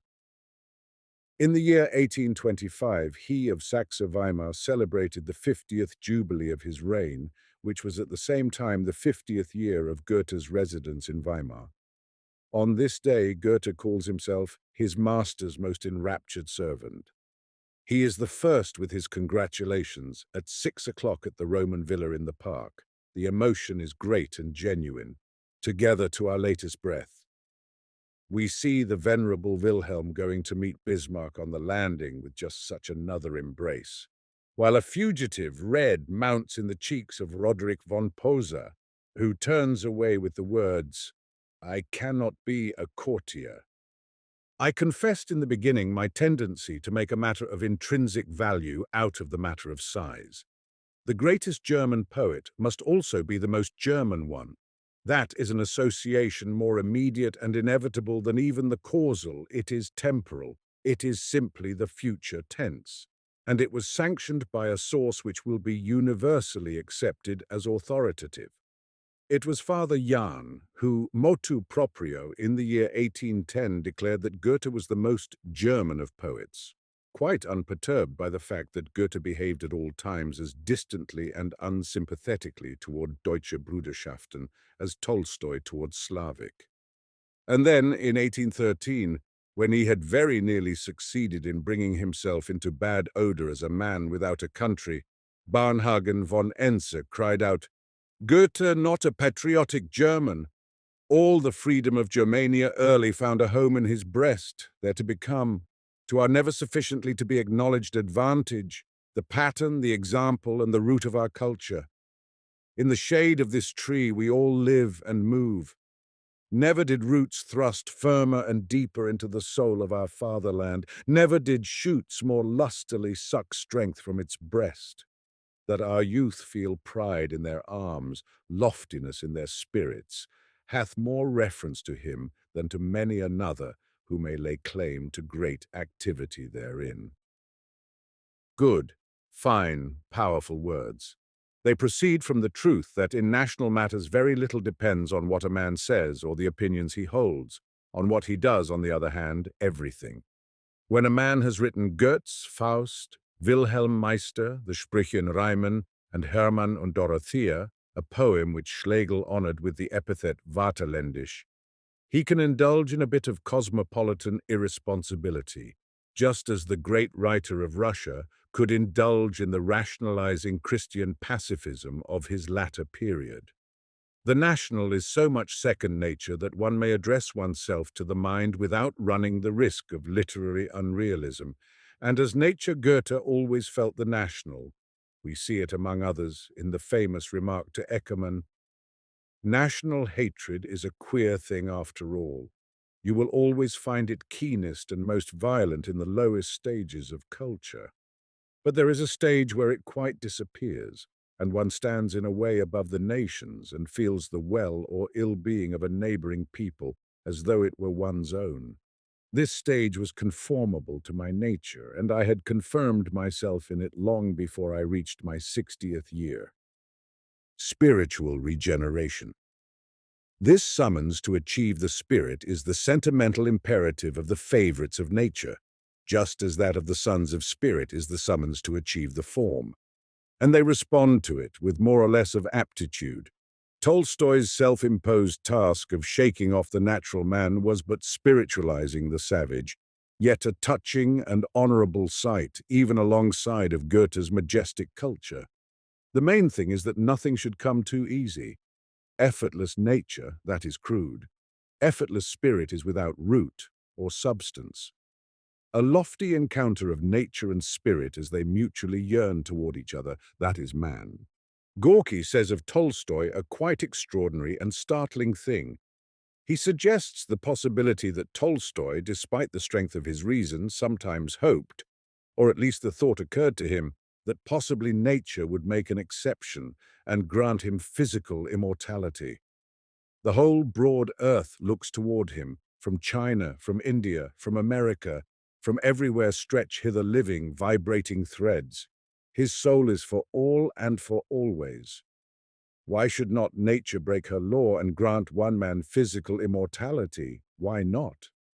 What madness! But even if it is not true, even if the sensible old man never came on such a monstrously presumptuous thought, even so it is very telling that Gorky should have come on it for him. It shows what seemed to a competent observer to be Tolstoy's relation to nature and life. And Goethe! Is it likely that the grey-haired lover of Fräulein von Levetzow never rebelled against the limitations of human life, as Napoleon did at the limitations of human power, when he complained that men had become unbelievers, unwilling to acknowledge him a god, as they had his brother Alexander?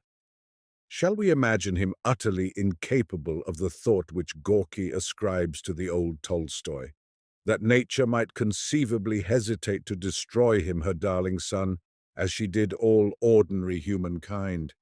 Yet die he did without warning at the age of 83. Nature, as it were, tenderly got round him. He had been ailing. He settled down in his armchair for a rest and a nap, and he was gone. The passage in which Eckermann describes the appearance of the corpse is famous. The body lay naked, folded in a white sheet. They had put large pieces of ice round to keep it fresh as long as possible. Friedrich, the servant, unwrapped the sheet, and I was astounded at the godlike splendor of those limbs. The chest exceedingly powerful, broad and deep, the arms and thighs full and gently muscular, the feet slender and very chaste in form, and nowhere on the body a trace of fat or shrinking or decay. A perfect human being lay in great beauty there before me, and the delight I felt made me forget for a moment that the immortal spirit had forsaken such a frame. Let there be no misunderstanding. Nobody asserts that Goethe and Tolstoy were, so to speak, foursquare, that by contrast with the morbid geniuses, Schiller and Dostoevsky, they were normal in the common acceptation of the word. Even the genius most endowed by nature is never natural in the Philistine sense. That is to say, normal, healthy, and according to rule. In his physical, there must always be something high-strung and irritable, prone to crises and disease. In his psychical, always something foreign to the average man, affecting him uncannily, something almost psychopathic, though the Philistine must not be allowed to put it like that. No. What I refer to here is that sense endowment possessed by the noble race of Antaeus and celebrated by Goethe's Faust in the words he addresses to the earth spirit. Erhabener Geist, du gabst mir alles, warum ich bat. Du hast mir nicht umsonst dein Angesicht im Feuer zugewendet, gabst mir die herrliche Natur zum Königreich, Kraft, sie zu fühlen, zu genießen. Nicht kalt staunenden Besuch erlaubst du nur, vergönnest mir in ihre tiefe Brust. Wie in den Busen eines Freunds zu schauen, power to feel and to enjoy nature. Tolstoy's sense endowment as an individual must have been that of a noble, highly sensitive animal, most perfectly equipped by nature and strengthened and sublimated by the contemplative power and awareness of the human being. His eyes, the small, keen grey eyes under the bushy brows, were like a falcon's. They saw everything. They were capable of analysis so penetrating as sometimes to seem fantastic. A critic once wrote of him, "You are sometimes capable of saying such and such things about the constitution of a certain man, indicated that he wanted to travel to India." His sense of smell, it seems, was especially penetrating. The fact plays no small part in the sensuous atmosphere of his writing, and appears to have conflicted at times with his own human feeling. However much I dislike to speak of it, he says in his recollections, I can still remember the characteristic sharp odor which was personal to my aunt, probably in consequence of some carelessness in dress. I have already spoken of Goethe's sensitiveness to weather conditions. It was due to his almost exaggerated sense endowment, and became positively occult when that night in his chamber in Weimar he felt the earthquake of Messina. Animals have a nervous equipment which enables them to feel such events when they occur and even beforehand. The animal in us transcends, and all transcendence is animal. The highly irritable sense equipment of a man who is nature's familiar goes beyond the bounds of the actual senses and issues in the suprasensual, in natural mysticism. With Goethe, the divine animal is frankly and proudly justified of itself in all spheres of activity, even the sexual. His mood was sometimes priapic, a thing which of course does not happen with Tolstoy, in whose nature the element of antique culture was missing. In him the voice of sexual desire spoke in no classic accents. It revelled Russianly in its strength. Yet at the same time, it always had a moral cast, was at all times followed, probably even accompanied, by profound remorse. Tolstoy's comrades from his Sebastopol period bear witness to the fury with which, even at that time, the battle between sensual and spiritual impulses raged within him. According to them, young Count Tolstoy was a glorious comrade, the life and soul of his battery, overflowing with high spirits. When he was away, they were disconsolate. "We would hear nothing of him," says the narrator, "for a whole day, for 2 or 3 days. At last he would come back, the very picture of the prodigal son, gloomy, knocked up, out of sorts with himself. He would take me aside and begin to confess. He confessed everything, simply everything, his gambling, his carousing, where he had spent his days and nights. And would you believe it, his remorse and suffering were as deep as though he had committed some great crime. His despair went so beyond all bounds that it was painful to behold. That was the sort of man he was. He was, in a word, very remarkable, and to tell the truth, I never did quite understand him." That we can well believe. The remorse and suffering to which the young officer was a witness sprang, of course, from that conflict within Tolstoy's own breast, which afterwards gave him such unrivaled power to stir the conscience and prick man's fear of God awake. But the depth of his moral necessity is a precise measure of the violence of his instincts, and though his natural man bore heavier and heavier on his Christianity as time went on, so that he craved surcease from its stings, yet he never, up till the end, attained to peace. Tolstoy in sex matters held out as long as Goethe, who mocked himself thus: "Alter, hörst du noch nicht auf? Immer Mädchen." But his state of mind toward woman, whom he had early learned to regard, after the manner of the fathers, as instrumentum diaboli, had long since assumed such a form that an experience like that of Goethe with Ulrike was unthinkable. Stranger still, or no, in a man of his parts and magnificence, it is only what we should expect, we find not a trace of cant or prudishness or even delicacy in all his recorded utterances on this subject. On the contrary, they are all of a pagan frankness that borders on the cynical. He goes walking by the sea with Gorky and Anton Chekhov, and suddenly he levels at Chekhov a question about the latter's youth, using a crude biblical word with rather startling effect. Anton Pavlovitch is confused. He pulls at his little beard and mutters something in reply. The old man lets him stammer a while, then, looking out to sea, delivers himself in 4 words of a confession of his own, in good round terms, ending with a very low and vulgar peasant word.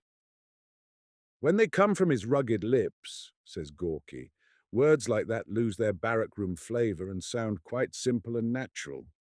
Again he says, "If Leo Nikolaevich were a natural scientist, he would certainly evolve the most ingenious hypotheses and make the greatest discoveries." Gorky has not here in mind Tolstoy's remarkable sense equipment, but I am inclined to associate the two ideas, nor it would appear has he Goethe in mind when he ascribes to Tolstoy a latent genius for the natural sciences. But I have. To me it seems a pertinent fact that Goethe in Venice, this was in 1790, at the time of those amorous adventures celebrated in the epigrams, saw a broken sheep's skull on the Lido and had that morphological insight into the development of all the bones of the skull out of the vertebrae, which shed such important illumination upon the metamorphosis of the animal body. When Gorky says that Tolstoy, if he had gone in for it, would have made brilliant discoveries in the field of natural science, there can be no doubt of his meaning. He has in mind that initiated sympathy with organic life which those must possess who are her favored sons, a sympathy not far from Eros, and in which Goethe's biologic intuitions have their source. For example, his incredibly sure-footed anticipation of the cell theory. Does it not find expression, this sympathy, in the youthful Goethes Ganymede-Pathos? Mit tausendfacher Liebeswonne sich an mein Herz drängt deiner ewigen Wärme heilig Gefühl. Aufwärts an deinen Busen, erliebender Vater. Does it not find expression in his pantheism, which is only the objectivation of his feeling, in such wise that his own utter surrender gives him to know the divine not as something from without, but as irradiating him through and through? In any case, this organic sympathy, this living interest, is entirely directed toward life, toward the Jewish Wärme, whereas, and what could be more characteristic of the difference between these two, nature's great children. Tolstoy's strongest, most tormenting, deepest, and most productive interest has to do with death. It is the thought of death which dominates his thoughts and writing, to such an extent that one may say no other great master of literature has felt and depicted death as he has.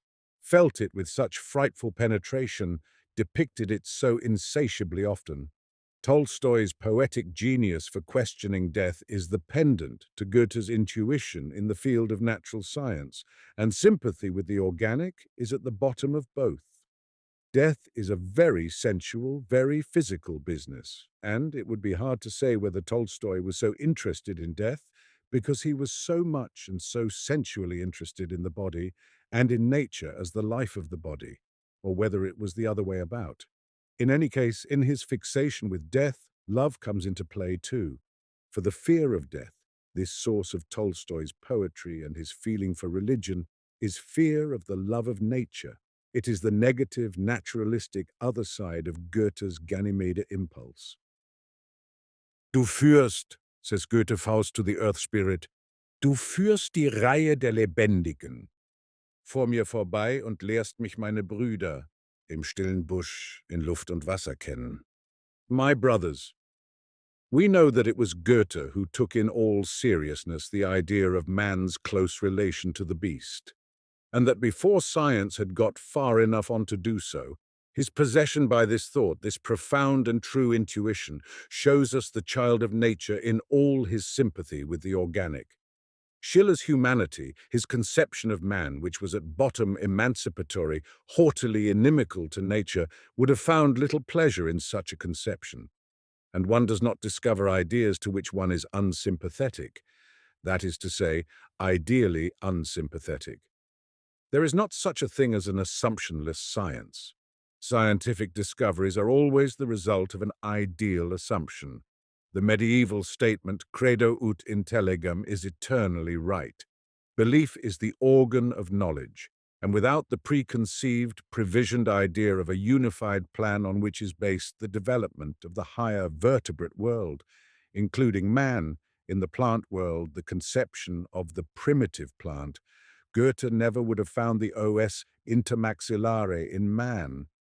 I may speak of the amusing contradiction between his discovery and the humanistic explanation he gave it. He says that the intermaxillary bone is variously shaped in animals, according to circumstance and necessity, but that when it came to man, the highest in the scale, it hid itself for shame, afraid of betraying an animal veracity. Ideal human pride might retort that it was truly inhuman to spy out the shamefaced hidden bone and bring it to the light. Yet how remarkable and significant it is to see Goethe's medical and biological interest being seasoned from the start with the humanistic, with his concern with man and his beauty. And consequently with art too, since art with Goethe was a humanistic discipline, and all the disciplines and faculties of human endeavor, human wisdom, human power, were seen by him as variations and adumbrations of one and the same great compelling and enchanting interest and concern, which is man. To study humanity from the angle of medicine and the natural sciences did not lie in his family tradition, as it did in Schiller's and Dostoevsky's, both of whom were sons of physicians, and neither of whom gave a thought to man's physical side. On the other hand, we know that ever since his Leipzig days, Goethe had occupied himself with medicine, associated every day with medical men in Strasbourg, worked in the dissecting rooms, spent time in the obstetrical clinic and the clinic for internal diseases. The spirit in which he pursued these studies, the kind of interest he took in them, is clear from the fact that he himself later in life lectured to young artists in the academy on the bony structure of the body. The same thing comes out even plainer in the words he puts into the mouth of Wilhelm Meister in the Wanderjahre, when the hero takes his surgical training. His primary interest is in anatomy, and we get some very curious information on the point of previous preparation in a quite different field of activity. By a peculiar method which no one would guess, I had already made good progress in knowledge of the human frame, and this was during my theatrical career. When you come down to it, the physical man, after all, plays the principal role there. A fine man, a fine woman. If the manager is lucky enough to have got hold of these, the writers of comedy and tragedy are assured. The free footing upon which such society lives makes their associates more familiar with the peculiar beauty of the uncovered limbs than any other relationship. Different costumes often oblige them to make visible what otherwise is generally concealed. On this point I might have much to say, as also of physical defects which the sensible actor must recognize in himself or others, in order, if not to correct, at least to hide them. In this way I was sufficiently prepared to give consistency to the anatomical course which taught me to know the outer parts more accurately, whilst the inner parts too were not strange to me, inasmuch as a certain perception of them had always been present to me. This is, I repeat, a significant bit of information. We learn not only that the acquaintance with the human form which Wilhelm owed to the free footing of theatrical life was a happy preparation for his anatomical studies, but also that both his leaning to the theatre and his interest in medicine were expressions of one and the same profound interest, his sympathy with the organic and its highest revelation, the human form, an interest and a sympathy not far removed, as I said, from Eros. For instance, when Wilhelm Meister, one day in the dissecting room, finds that his subject is the most beautiful female arm that ever twined itself about a young man's neck, and cannot bring himself to mutilate with his instruments this glorious manifestation of nature. Out of this incident there comes about his acquaintance with that remarkable man, the plastic anatomist, a sculptor who prepares from wax or other material anatomical dissections possessing the fresh color and appearance of the natural subjects, in the hope of employing his ingenuity and fertility of method to make the demonstrations more valuable to students and medical practitioners the world over. There follow the most pregnant conversations upon the association of plastic art and anatomical knowledge, and the two intertwine in the most wonderful way when the master cast in a shaped mass the beautiful torso of a youth, and now was skillfully trying to divest the ideal form of the epidermis, to change the beautiful shapes of life into a veritable preparation of muscular tissue. Here the prose work of Goethe's later period refers to his own youthful thoughts and experiences as a student. He had early discovered and stated that a knowledge of nature and a knowledge of art reciprocally heighten each other.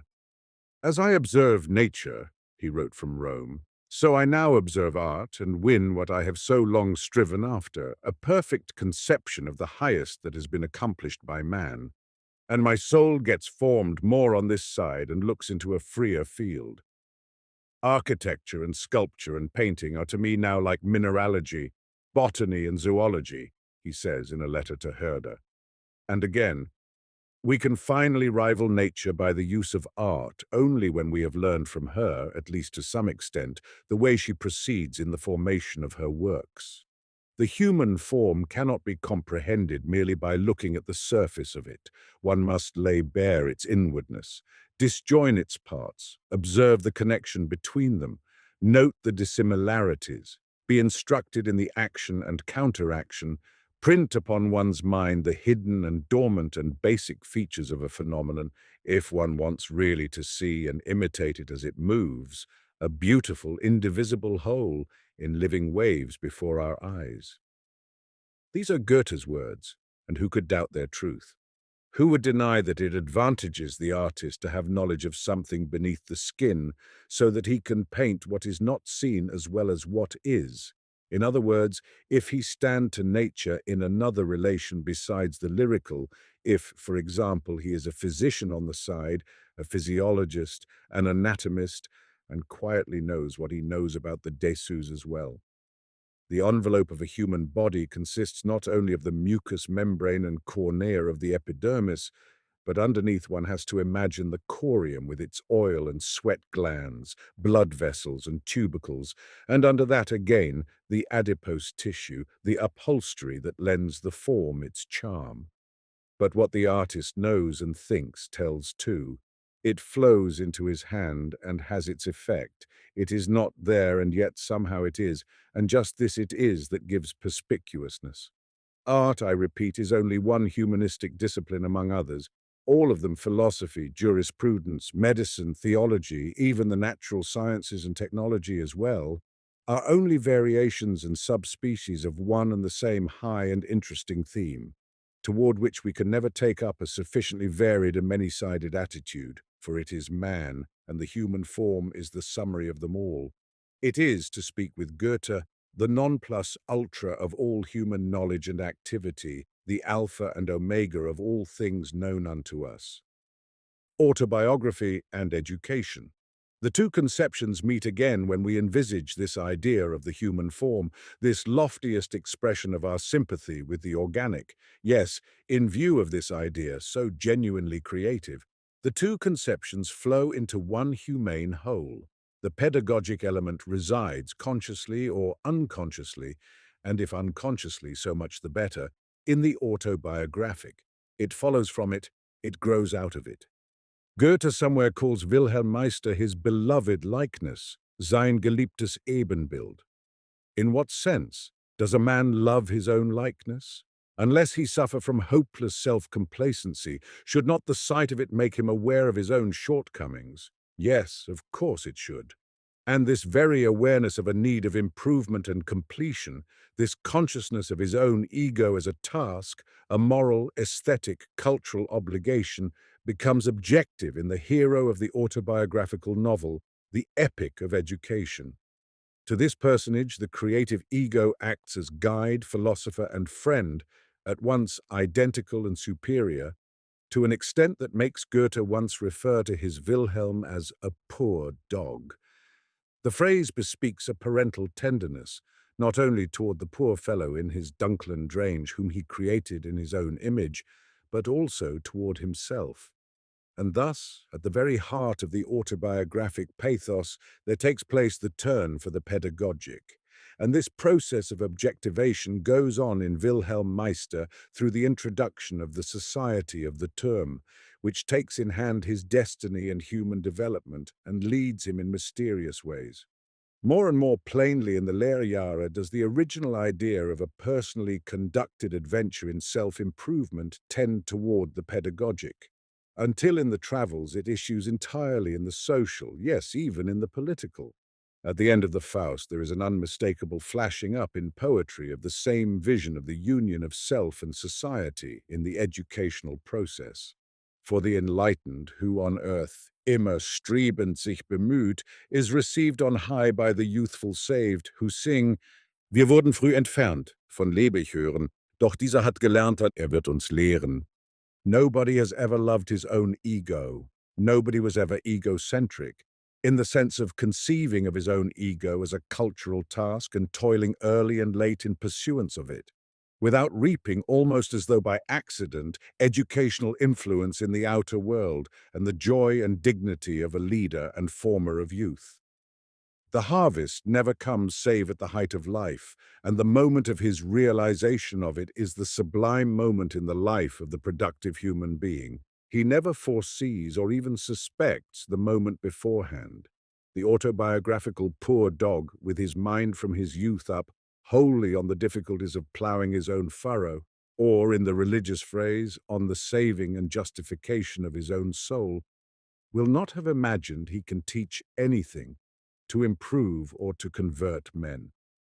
Yet the day comes when, still incredulous, still astonished, he realizes that he has been teaching while he learned, shaping, guiding, leading, training, putting his own stamp on youth by the power of words, by that lofty instrument of culture which is eros-filled and binds the hearts of men.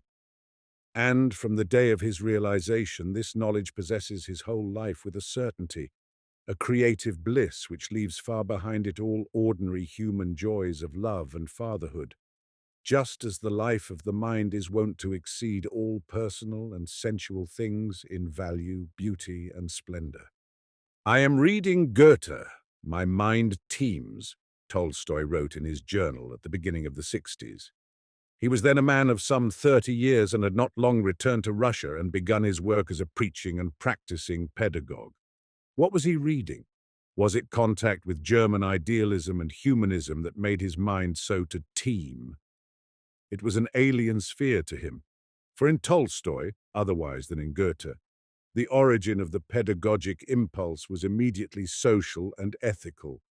A man of parts and attainments, said he, must share with those who lack such blessings before he can derive pleasure from them himself.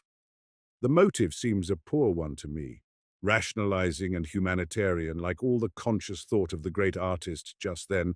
I find it deeply inferior to the beautiful humanity of Goethe, in whom the social ideal was an organic outgrowth of the cultural and educational. But what Tolstoy thought was usually smaller than what he was. And to come back to our starting point, what was it made his mind teem when he read Goethe and at the same time set to work as single-handed schoolmaster and founder of a primary school to put into practice the pedagogic ideas that rumbled in his belly, or rather to experiment with them? For he had made up his mind to settle, by actual experiment, what it was that the people, and in particular youth, wanted to be taught. It had not been settled, and that it had to be settled was his primary pedagogical thesis. The people, he said, this most interested party in the whole situation, party and judge in one, listens quietly to our more or less ingenious exposition as to the best way of preparing and presenting its mental fodder. It is not disturbed, for it perfectly knows that in the great business of its mental development it will never take a false step, or accept anything that is false, and that all efforts to force it into paths unsuited to it, for instance, German paths, will be like water on a duck's back. One must recognize, Tolstoy declares in Writing and Controversy, that the German type of school is a desirable one. That is a fact for which history vouches.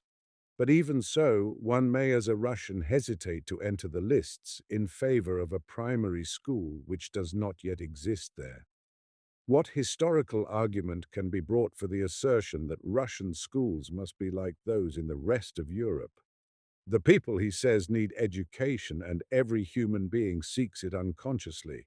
The more highly cultivated classes, society, and government officials seek to extend the benefits of their knowledge and to educate the less educated masses. One would suppose that such a concurrence of the needs of both classes, the giving as well as the receiving, would suffice. But no. The masses steadily oppose all efforts made in their behalf to educate them, so that these are often entirely futile. Whose is the fault? Which is more justified, the opposition or the system against which it is directed? Must the opposition be broken or the system altered? The latter, Tolstoy decides, is the case.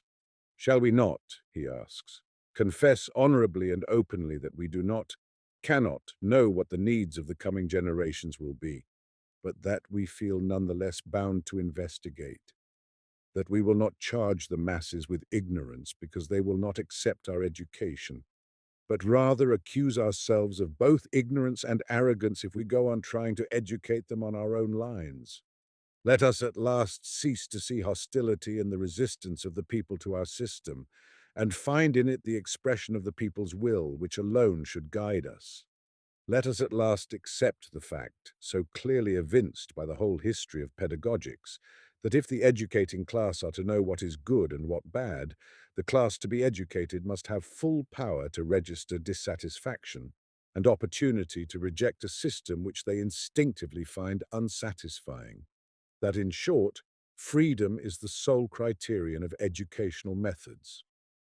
The sole criterion of education is freedom. The sole method experimentation. This is Tolstoy's first and highest pedagogic maxim. According to him, the school should be at once a means of education and an experiment performed on the rising generation, an experiment productive of ever new results. It should, in other words, be an educational laboratory where the experiment of pedagogic science seeks to create a firm basis for itself.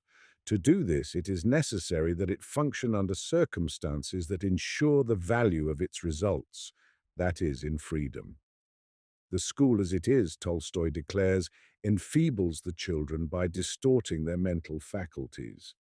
During the most precious period of development, it wrenches the child out of the family circle, robs him of the joy of freedom, and makes of him a jaded, suppressed creature upon whose face rests an expression of weariness, fear, and boredom, while with his lips he repeats strange words in a language he does not know. But if we give the people freedom during their training, then we also give them the chance to speak out on the score of their necessities, and furthermore to choose among the kinds of knowledge offered. Philosophers from Plato to Kant have unanimously striven to free the school from the fetters of tradition. They have sought to discover wherein the intellectual needs of man consist, and to build up new schools on these more or less correctly envisaged needs. Luther demands that the masses shall study the scripture from the original text, and not from the commentaries of the fathers. Bacon advises the study of nature from nature herself, and not from the works of Aristotle. Rousseau wants to teach life from life, as he conceives it, and not from outworn experience. All philosophy stands for freeing the school from the idea of instructing the younger generation in that which the older generation held to be science, and in favor of the idea of teaching them what they themselves need. And we can see by the history of pedagogic science that every step forwards consists in greater natural rapport between pupil and teacher, in less compulsion and greater facilitation of the process of learning. Tolstoy, then, an anarchistic pedagogue, sets his face against discipline. The school in which there is less compulsion, he says, is better than the one in which there is more. The method which can be introduced without increased disciplinary strain is good. One which requires greater severity is surely wrong. Take a school like mine and try to carry on conversations about tables and corners of rooms, or shove little dice to and fro. A frightful disorder will reign at once, and it will be absolutely necessary to restore order. But tell them an interesting story, or set them an interesting task, or let someone write on the board and the others correct, and let them all out of their benches, and they will all be busy, and there will be no mischief, and no increased discipline will be necessary. We may safely say that this way is good. The children bring nothing with them, thus Tolstoy describes the procedure at Yasnaya Polyana, neither primers nor copybooks. There are no tasks to take home. They need not remember anything, nothing of what they did the day before. They need carry nothing, either in their hands or in their heads. They bring nothing with them but their receptive natures and the conviction that school will be just as jolly today as it was yesterday. They only think of the instruction when it has begun. No one who comes late is ever scolded, and they never come late except some of the older ones, whose fathers occasionally keep them to work. When that happens, they run as fast as they can to school and get there breathless. Lucky village children of Yasnaya Polyana. But it is comprehensible that Tolstoy tries to make the school at least pleasant for his pupils.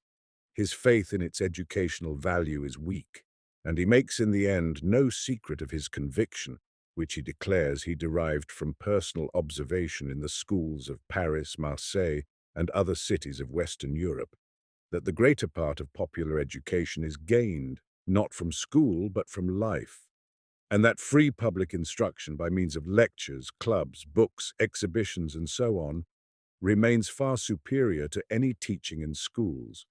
But be that as it may, what interests us here is not the rightness or wrongness of Tolstoy's ideas, but rather what is characteristic in them, and characteristic they certainly are in the highest degree, and from every point of view, not only in a personal sense, but also as a sign, even as an augury of his time. What strikes one first of all, then, is a note that sounds in clearest contradiction to certain other of his doctrines, to the pacifistic and anti-national ones, to the thesis of democratic equality he preached in his latter days. It is the national note. He emphasizes the right of the Russian people to an education suited to their genius, independently of the foreign spirit. His root and branch Russianism, at this time still quite unregenerate, denies the right of the upper and official classes, with their West European liberal education, to force upon the masses an education not suited to their actual needs. Here he is turning against Peter the Great, who created these official classes and gave them their orientation toward liberalism and the West. Tolstoy's educational ideas are all extreme anti-Petrinic, anti-Western, anti-progressive. He openly declares that the educated class is not capable of giving the masses their proper training, conceiving, as it does, that the well-being of the people lies in the direction of civilization and progress. What speaks out of Tolstoy's mouth, what rules his thinking, is Moscow. It is that leaning toward Asia which so alarmed Turgenev and others like him in Tolstoy's writings, and which here is elevated to a pedagogic principle. His anarchism, his faith in the anarchistic principle as the single reasonable basis of communal human life. His doctrine that absolute freedom makes all discipline superfluous. All these are part of it, and they are expressed in Tolstoy's prescription to let all the children out of the benches and free them from every oppressive sense of duty. This, letting all the children out of the benches, a picturesque and stimulating formula, is a perfect symbol for Tolstoy's social and political, or rather, his anarchistic anti-political views. His famous letter to Tsar Alexander III develops these most concisely. The new Tsar's father had been murdered on the 1st of March 1881, and Tolstoy wrote begging him to exercise clemency toward the murderers. He here sets down for the emperor, in words so compelling that one almost wonders at their not prevailing, the two political expedients which had been applied up to date against increasing political disorder. First, force and terror, and second, liberalism, constitution, parliament. Both these have finally shown themselves impotent. There remains, however, a third expedient, which is not of a political nature, and which has at least the advantage of having never yet been tried. It consists in the fulfillment of the divine will regardless of consequences, without any cautious reservations of policy, quite simply in love, forgiveness, the requital of evil with good, in mildness, in non-resistance against evil, in freedom. In a word, Tolstoy advises the Tsar to let all the children out of the benches. He counsels anarchy. I am not using the word in a derogatory sense, but quite objectively, to specify a definite social and political gospel of salvation. The Asiatic bias of this great Russian genius has already been shown to be a mixture of various psychical elements: Oriental passivity, religious quietism, and an unmistakable tendency to Sarmatian wildness. Here, in this anarchistic theory, it lies down with quite different company, with the revolutionary ideals of Western Europe, with the educational and political conceptions of Rousseau and his pupil Pestalozzi, in both of whom there is present the element of wildness, the return to nature, in short, the anarchistic element in another form and under other colors. Here, then, we are arrived at the common factor in the education of our two protagonists, but with a difference. On the educational side, Goethe fell away from his allegiance to Rousseau. Pedagogic Rousseauianism, as preached and practiced by its founder, revolted him. Furiously, even desperately, he rejected it, and the anarchical individualism of the revolutionary education. Guattari tells how Goethe expressed to him his distress on the score of Pestalozzi and his system. For its original purpose and in its original setting, where Pestalozzi had only the children of the people in mind, the poor who lived in their isolated huts in Switzerland and could not send their children to school, it might be a capital idea. But it became the most destructive one in the world so soon as it ceased to confine itself to elementary teaching and went on to language, art, the general field of knowledge and power, which of course presupposed a previous tradition. And then the insubordination this cursed kind of education aroused. Look at the impudence of the little school urchins, who feel no awe of any stranger, but rather put him in a fright instead. All respect gone, everything done away with that makes human beings in their relations with each other. "What should I have been," cried Goethe, "if I had not always been obliged to show respect for others? And these men, in their madness and frenzy, to reduce everything to terms of the single individual and be simply gods of self-sufficiency. They think to educate a nation which shall stand against the barbaric hordes, just as soon as the latter shall have mastered the elementary tools of understanding, which Pestalozzi has made it so very easy for them to do. Tradition, reverence, which makes human beings in their relations with each other, conformity of the ego within a noble and estimable community. Do you not feel the nearness of the pedagogic province?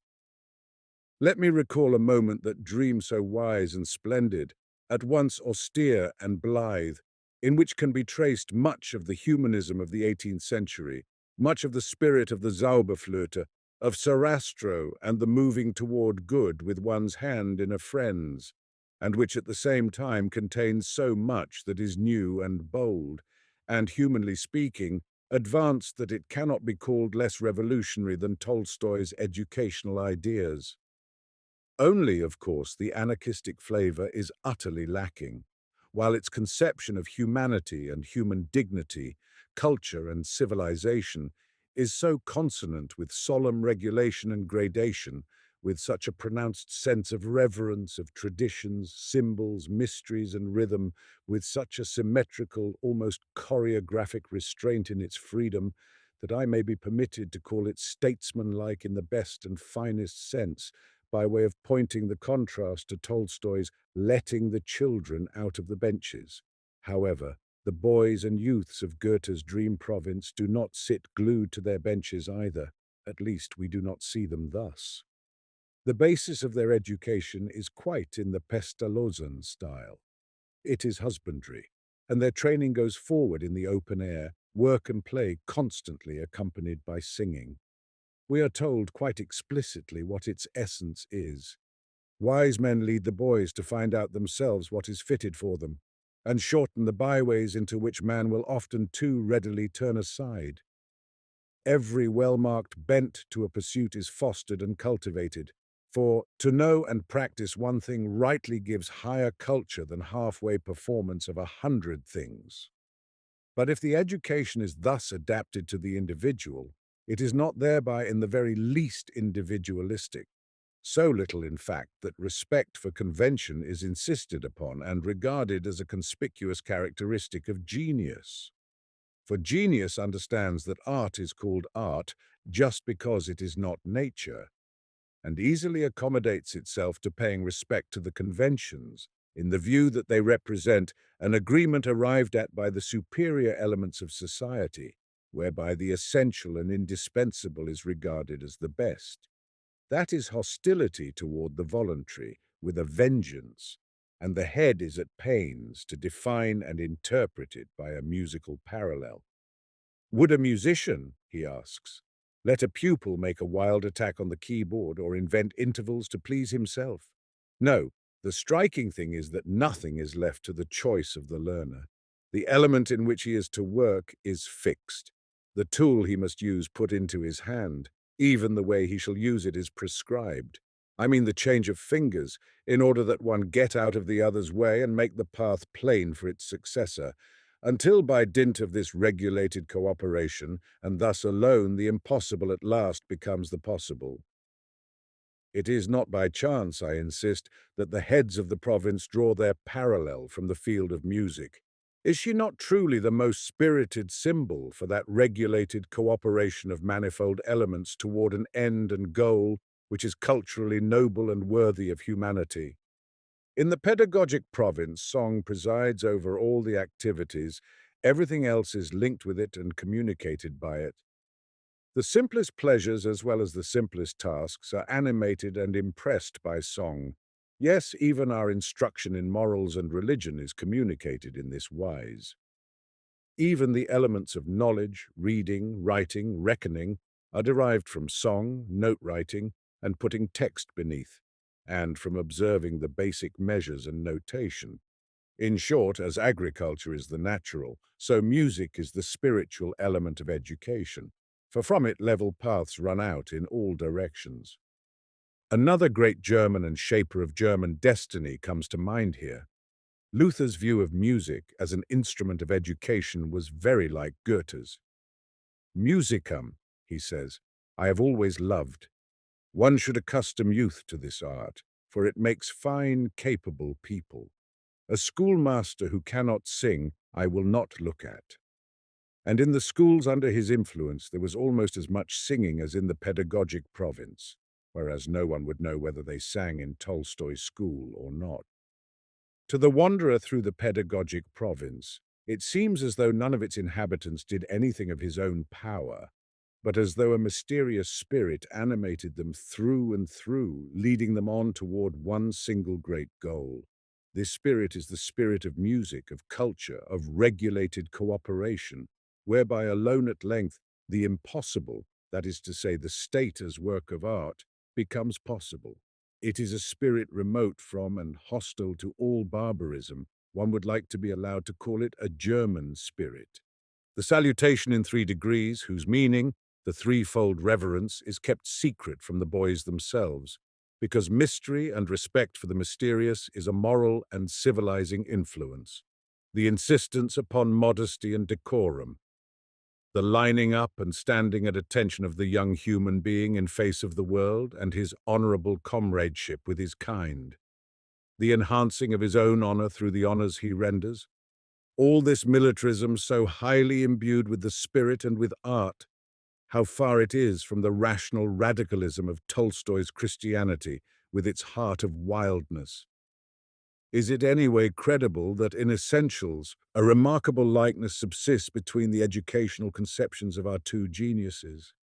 Tolstoy, in all pious simplicity, once declared that the world can find salvation simply by no longer doing anything which does not seem inherently reasonable. That is to say, anything which our whole European world is doing today. For example, teaching the grammar of dead languages. What finds utterance?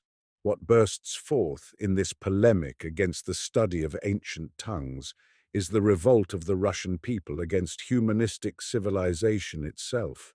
Tolstoy's unclassic paganism stands revealed his ethnic godhead, which, according to Gorky, was not Olympian, but more like that of a Russian god, sitting on a maple throne under a golden lime tree. Tolstoy's pedagogic writing betrays an extremely anti-humanistic, anti-literary, anti-rhetorical conception of the relative importance of different branches of study. He has anything but the traditional European view of the importance of the discipline of reading and writing, entertaining not the faintest humanistic fear of analphabetism, but rather openly defending what to our way of thinking would almost amount to a state of barbarism. We see people, he says, who are equipped with all the knowledge necessary for farming, who perfectly comprehend all its bearings, though they can neither read nor write, or capital military leaders, tradespeople, foremen, machine overseers, laborers, all people who got their training from life, not books, and stored up large resources of information and reflection. On the other hand, we see people who can both read and write, but who have not profited by this advantage to learn any new thing. When he dwells upon the conflict between the needs of the people and the learning forced upon them by the ruling classes, he has in mind the fact that the elementary schools are an outgrowth of the higher ones. First the church school, then the higher education, then after that the primary school. A false hierarchy, for it is false that the primary school, instead of conforming to its own needs, should conform, only on a smaller scale, to the demands of the higher education. His meaning is clear. He finds the folk school too literary, too much subordinated to the classical ideal of education, not practical or vital enough, not guided by the principle of training for a calling in life. But we shall be mistaken in expecting from him any greater kindness for either the system or the spirit of the higher institutions of learning. He accuses them of being entirely divorced from actual life. He compares the true education derived from life itself with that offered to the academic student, and finds that the former produces men capable in their calling, the latter merely so-called people with a university education, advanced, that is to say, irritable, sickly liberals. He gives Latin and rhetoric another 100 years of life, not more, and so much only for the reason that when the medicine has once been bought, one must take it. The phrase betrays plainly enough his attitude toward classical education, toward the traditional European culture, toward humanism. It betrays at the same time his attitude towards the West and civilization, his folk hatred of all that is not of the people, that is foreign, that comes from abroad, that has merely a cultural value, in short, the anger of primitive Russia against Peter the Great. It is time we looked round in the pedagogic province for the place where youth busies itself with the ancient tongues. And after all, it is rather a shock not to find it. Goethe is not such a barbarian as to despise the study of language or languages as a cultural instrument. He calls it enthusiastically the most sensitive in the world and emphasizes its value as a civilizing agent by having his imaginary pupils take it in connection with the rude tasks of stable work, so that caring for and training animals, they do not become like animals themselves. But the languages here are modern languages. The tongues of various nations are studied in turn, but Latin and Greek, it will be noted, are not in the curriculum. Well, there are other things which are not expressly mentioned either, but that precisely these subjects should be absent is after all rather striking. Was Goethe a humanist, or was he not? In the first place, his humanism was always of another and a broader kind than merely the philological.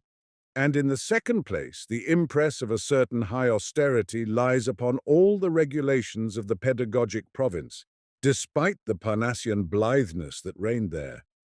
There is no doubt that Goethe, in his consciously pedagogic period, felt curiously enough toward the humanistic Winckelmannian ideal of education, much as Tolstoy and Auerbach did about music, a moral severity against the sybaritic dilettante, the roving and ranging, sipping and changing, which he considered the danger of the universally human ideal as applied to pedagogy.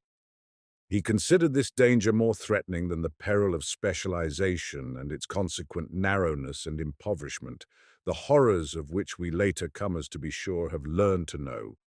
He espouses the cause of vocational against verbal training out of the same anti-literary tendency which we observed in Tolstoy, sharing with him the conviction that human culture makes sounder progress by the method of limitation.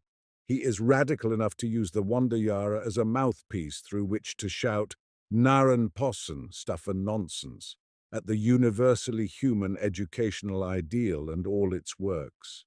That is severe. But today, when nobody any longer can live on his income, does it not sound like an uncommonly clear-sighted prophecy when he declares, "Whoever from now on does not take to either an art or a trade will have a hard time of it"? I have made no secret of my tendency to interpret the paganism of the children of nature in a primarily ethnical sense. And I am greatly strengthened by this astonishingly radical and decisive rejection on Goethe's part of a humane and literary education. Almost I might have dared interpret that gruff Narren Possen as the revolt of Germanic folkishness against the humanistic culture itself. I have every warrant for asserting that Goethe would have fought like Tolstoy the folly of offering watered scholarship to the people for education, a folly by which one waters the people's sense and spirit, debases and insults instead of, as one fondly imagines, elevating them. Goethe, who in the Wahlverwandtschaften advances, surreptitiously, weil die Menge gleich verhöhnet, the reactionary and esoteric doctrine, bring up the boys to be servants and the girls to be mothers, then all will be well. Was he the man to advocate the breeding of advanced, that is to say, irritable and sickly liberals? And was there not perhaps prophetic vision at work in the severity and the limitations of his educational principles? Did his sense of time, like the Russians, give Latin and rhetoric a limit of some 100 years of life? Strange events in our Europe today incline one to regard his maxims in a prophetic light. The Great Revolution in Russia brought to the light of day that light which is so good at illuminating the surface of things, the Western Marxism which had put its impress upon Tolstoy's country. But it must not blind us to the spectacle of the Bolshevist revolution as the end of an epoch, the epoch of Peter the Great, the Western, liberalizing European epoch in the history of Russia, which now, with this revolution, faces eastward once more. It was to no European idea of progress that the Tsar fell victim. In him, Peter the Great was murdered, and his fall opened to his people not the path toward Europe, but the way home to Asia. But is there not also in Western Europe, precisely since the time of this crisis, whose prophet Leo Tolstoy was, although Moscow sees it not, is there not also in Western Europe a feeling alive that not only for Russia, but for it, for us, for all the world there is at hand the ending of an epoch, the bourgeois, humanistic, liberal epoch, which was born at the Renaissance and came to power with the French Revolution, and whose last convulsive twitchings and manifestations of life we are now beholding. The question is put today whether this Mediterranean, classic, humanistic tradition is commensurate with humanity and thus coeval with it, or whether it is only the intellectual expression and appanage of the bourgeois liberal epoch and destined to perish with its passing. Europe seems to have answered the question already. The anti-liberal rebound is more than plain, it is palpable. It finds political expression in a disgusted turning away from democracy and parliamentary government, in an about-face towards dictatorship and terror executed with frowning brows. Italian fascism is the precise pendant to Russian Bolshevism. All its archaistic gesturings and mummery cannot disguise its essential hostility to the humane. And on the Iberian Peninsula, where the destruction of the liberal system was still more obvious than in Italy, things have taken the same course, even more decisively. Military dictatorship has been well established there for some time. But indeed, all over Europe, as a consequence of the war and a sign of an anti-liberal temper, the waters of nationalism are mightily swollen. The individual peoples of Europe display a turkey-cock self-assertiveness, a furious self-deification, in striking contrast to the poverty and prostration of the continent as a whole. The spiritual destinies of France are remarkable indeed, and of immediate importance to us Germans. In the first years after the war, no country seemed more confirmed in the bourgeois classical tradition. France seemed the one truly conservative country in all Europe. Far from thinking of war as a new revolution, it was bent instead, after the victory and on the basis of the victory, on seeing in it nothing but the confirmation and the consummation of the old, the bourgeois order of 1789. To such questions as the one I have raised above, France made answer with tranquil irony. If Germany, she said, wanted to dream apocalyptic dreams, let her do so by all means. For herself, she felt very comfortable in her classical tradition. Once, on the occasion of an international exchange of ideas, I had sought to get some of these matters expressed. And I remember how a contributor to the French official newspaper organ answered me that France had always been and would always remain solidement rationaliste et classique. But that was the voice of official, bourgeois, conservative France, not the other France, loftier, young, intellectual, secretly astir. Certainly this new France is beginning to dream apocalyptically. There is of late a good deal of reason to doubt that she feels as much at home as she used to in her tradition. What Monsieur Poincaré, who has no better name for it, knows and hates as communism, is nothing but the process that is going on there of undermining his bourgeois, classical, old revolutionary France. The disintegration of the Latin conception of civilization by the action of spiritual ferments which have filtered in from the outside and are doing their work in the blood of the youth, a new anti-bourgeois spiritual and proletarian revolution. And we in Germany think we have ground for hope that if there are to be atmospheric changes, we too may get a little more air to breathe. For in France, the interests of nationalism and of the humanistic culture coincide, insofar as both are based upon the conviction of the absolute supremacy of the Latin civilization and its mission of world domination as an abiding concern of humanity. Whereas a spirit of European solidarity and a certain readiness, however conditional, to come to terms with Germany is more likely to be found on the side of the communistic new revolutionary France, which is no longer quite so sound on the score of its cultural Latinity. Germany's position with reference to these phenomena to the west of her is a difficult and complicated one. For us Germans ourselves, and for the world at large, it is highly important that she see it clearly and recognize it for what it is.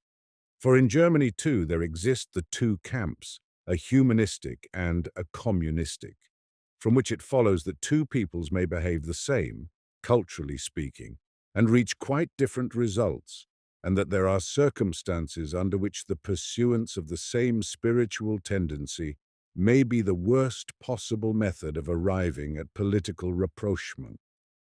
I do not propose to dwell upon German fascism, nor upon the circumstances, the quite comprehensible circumstances of its origin.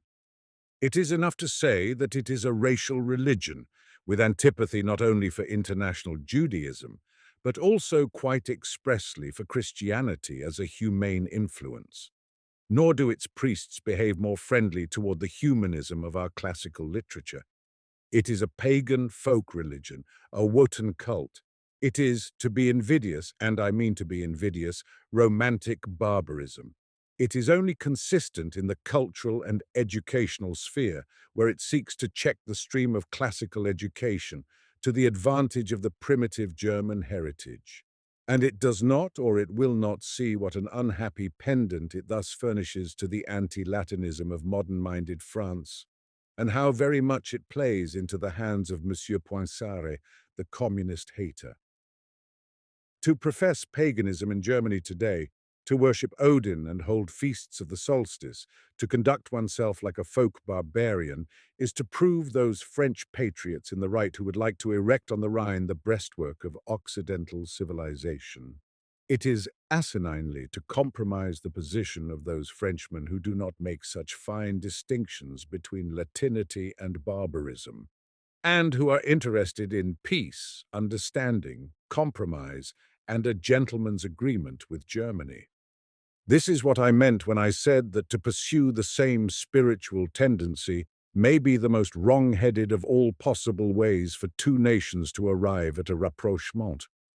Now is not the moment for Germany to make anti-humanistic gestures, to pattern itself upon Tolstoy's pedagogic Bolshevism, to characterize as ethnical savagery the rebuke which Goethe administered to the hedonism of the general humanistic ideal in education.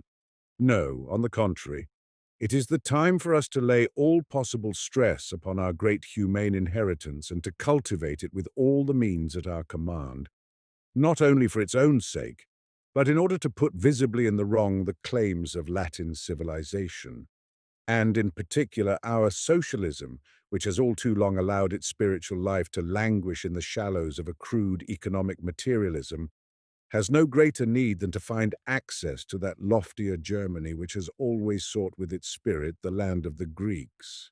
It is today, politically speaking, our really national party, but it will not truly rise to the height of its national task until, if I may be allowed the extravagance, Karl Marx has read Friedrich Hölderlin, a consummation which, by the way, seems in a fair way to be achieved. Beautiful is resolution. But the really fruitful, the productive, and hence the artistic principle is that which we call reserve. In the sphere of music, we love it as the prolonged note, the teasing melancholy of the not yet, the inward hesitation of the soul, which bears within itself fulfillment, resolution, and harmony, but denies it for a space, withholds and delays, scruples exquisitely yet a little longer to make the final surrender. In the intellectual sphere, we love it as irony. That irony which glances at both sides, which plays slyly and irresponsibly, yet not without benevolence among opposites, and is in no great haste to take sides and come to decisions.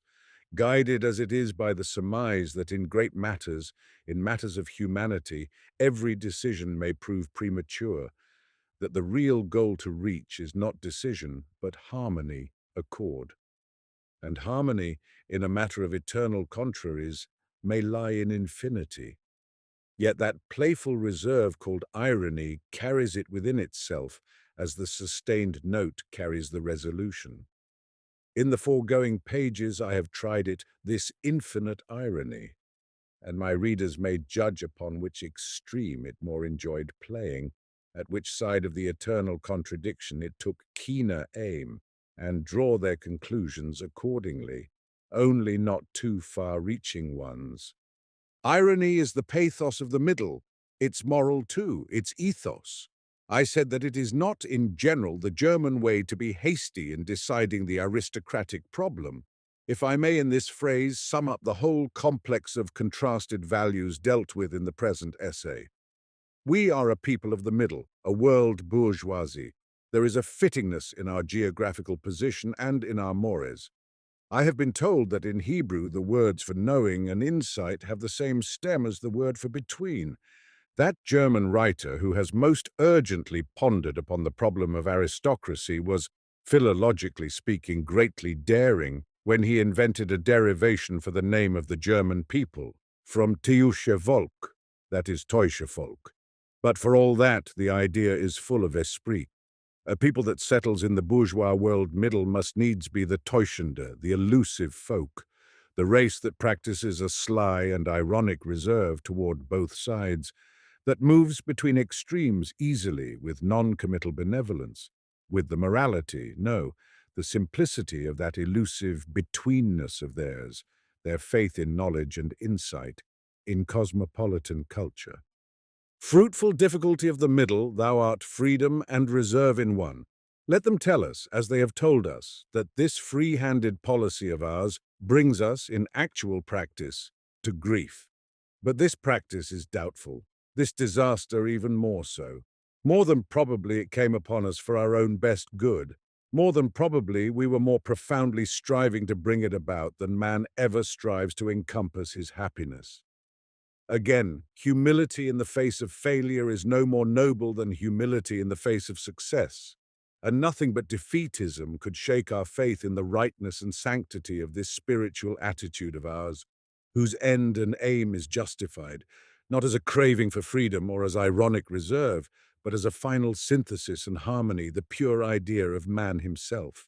That mutual character of the sentimental longing of the sons of spirit for nature, of the sons of nature for spirit, for as we found it is not spirit alone that is sentimental, argues a higher unity as humanity's goal, which she, in very truth, the standard-bearer of all aspiration, endows with her own name, with humanitas. That instinct of self-preservation, full of reserve as it is, felt by the German people in their central position as a world bourgeoisie, is genuine nationalism. For that is the name we give to a people's craving for freedom, to the pains they take with themselves, to their effort after self-knowledge and self-fulfillment.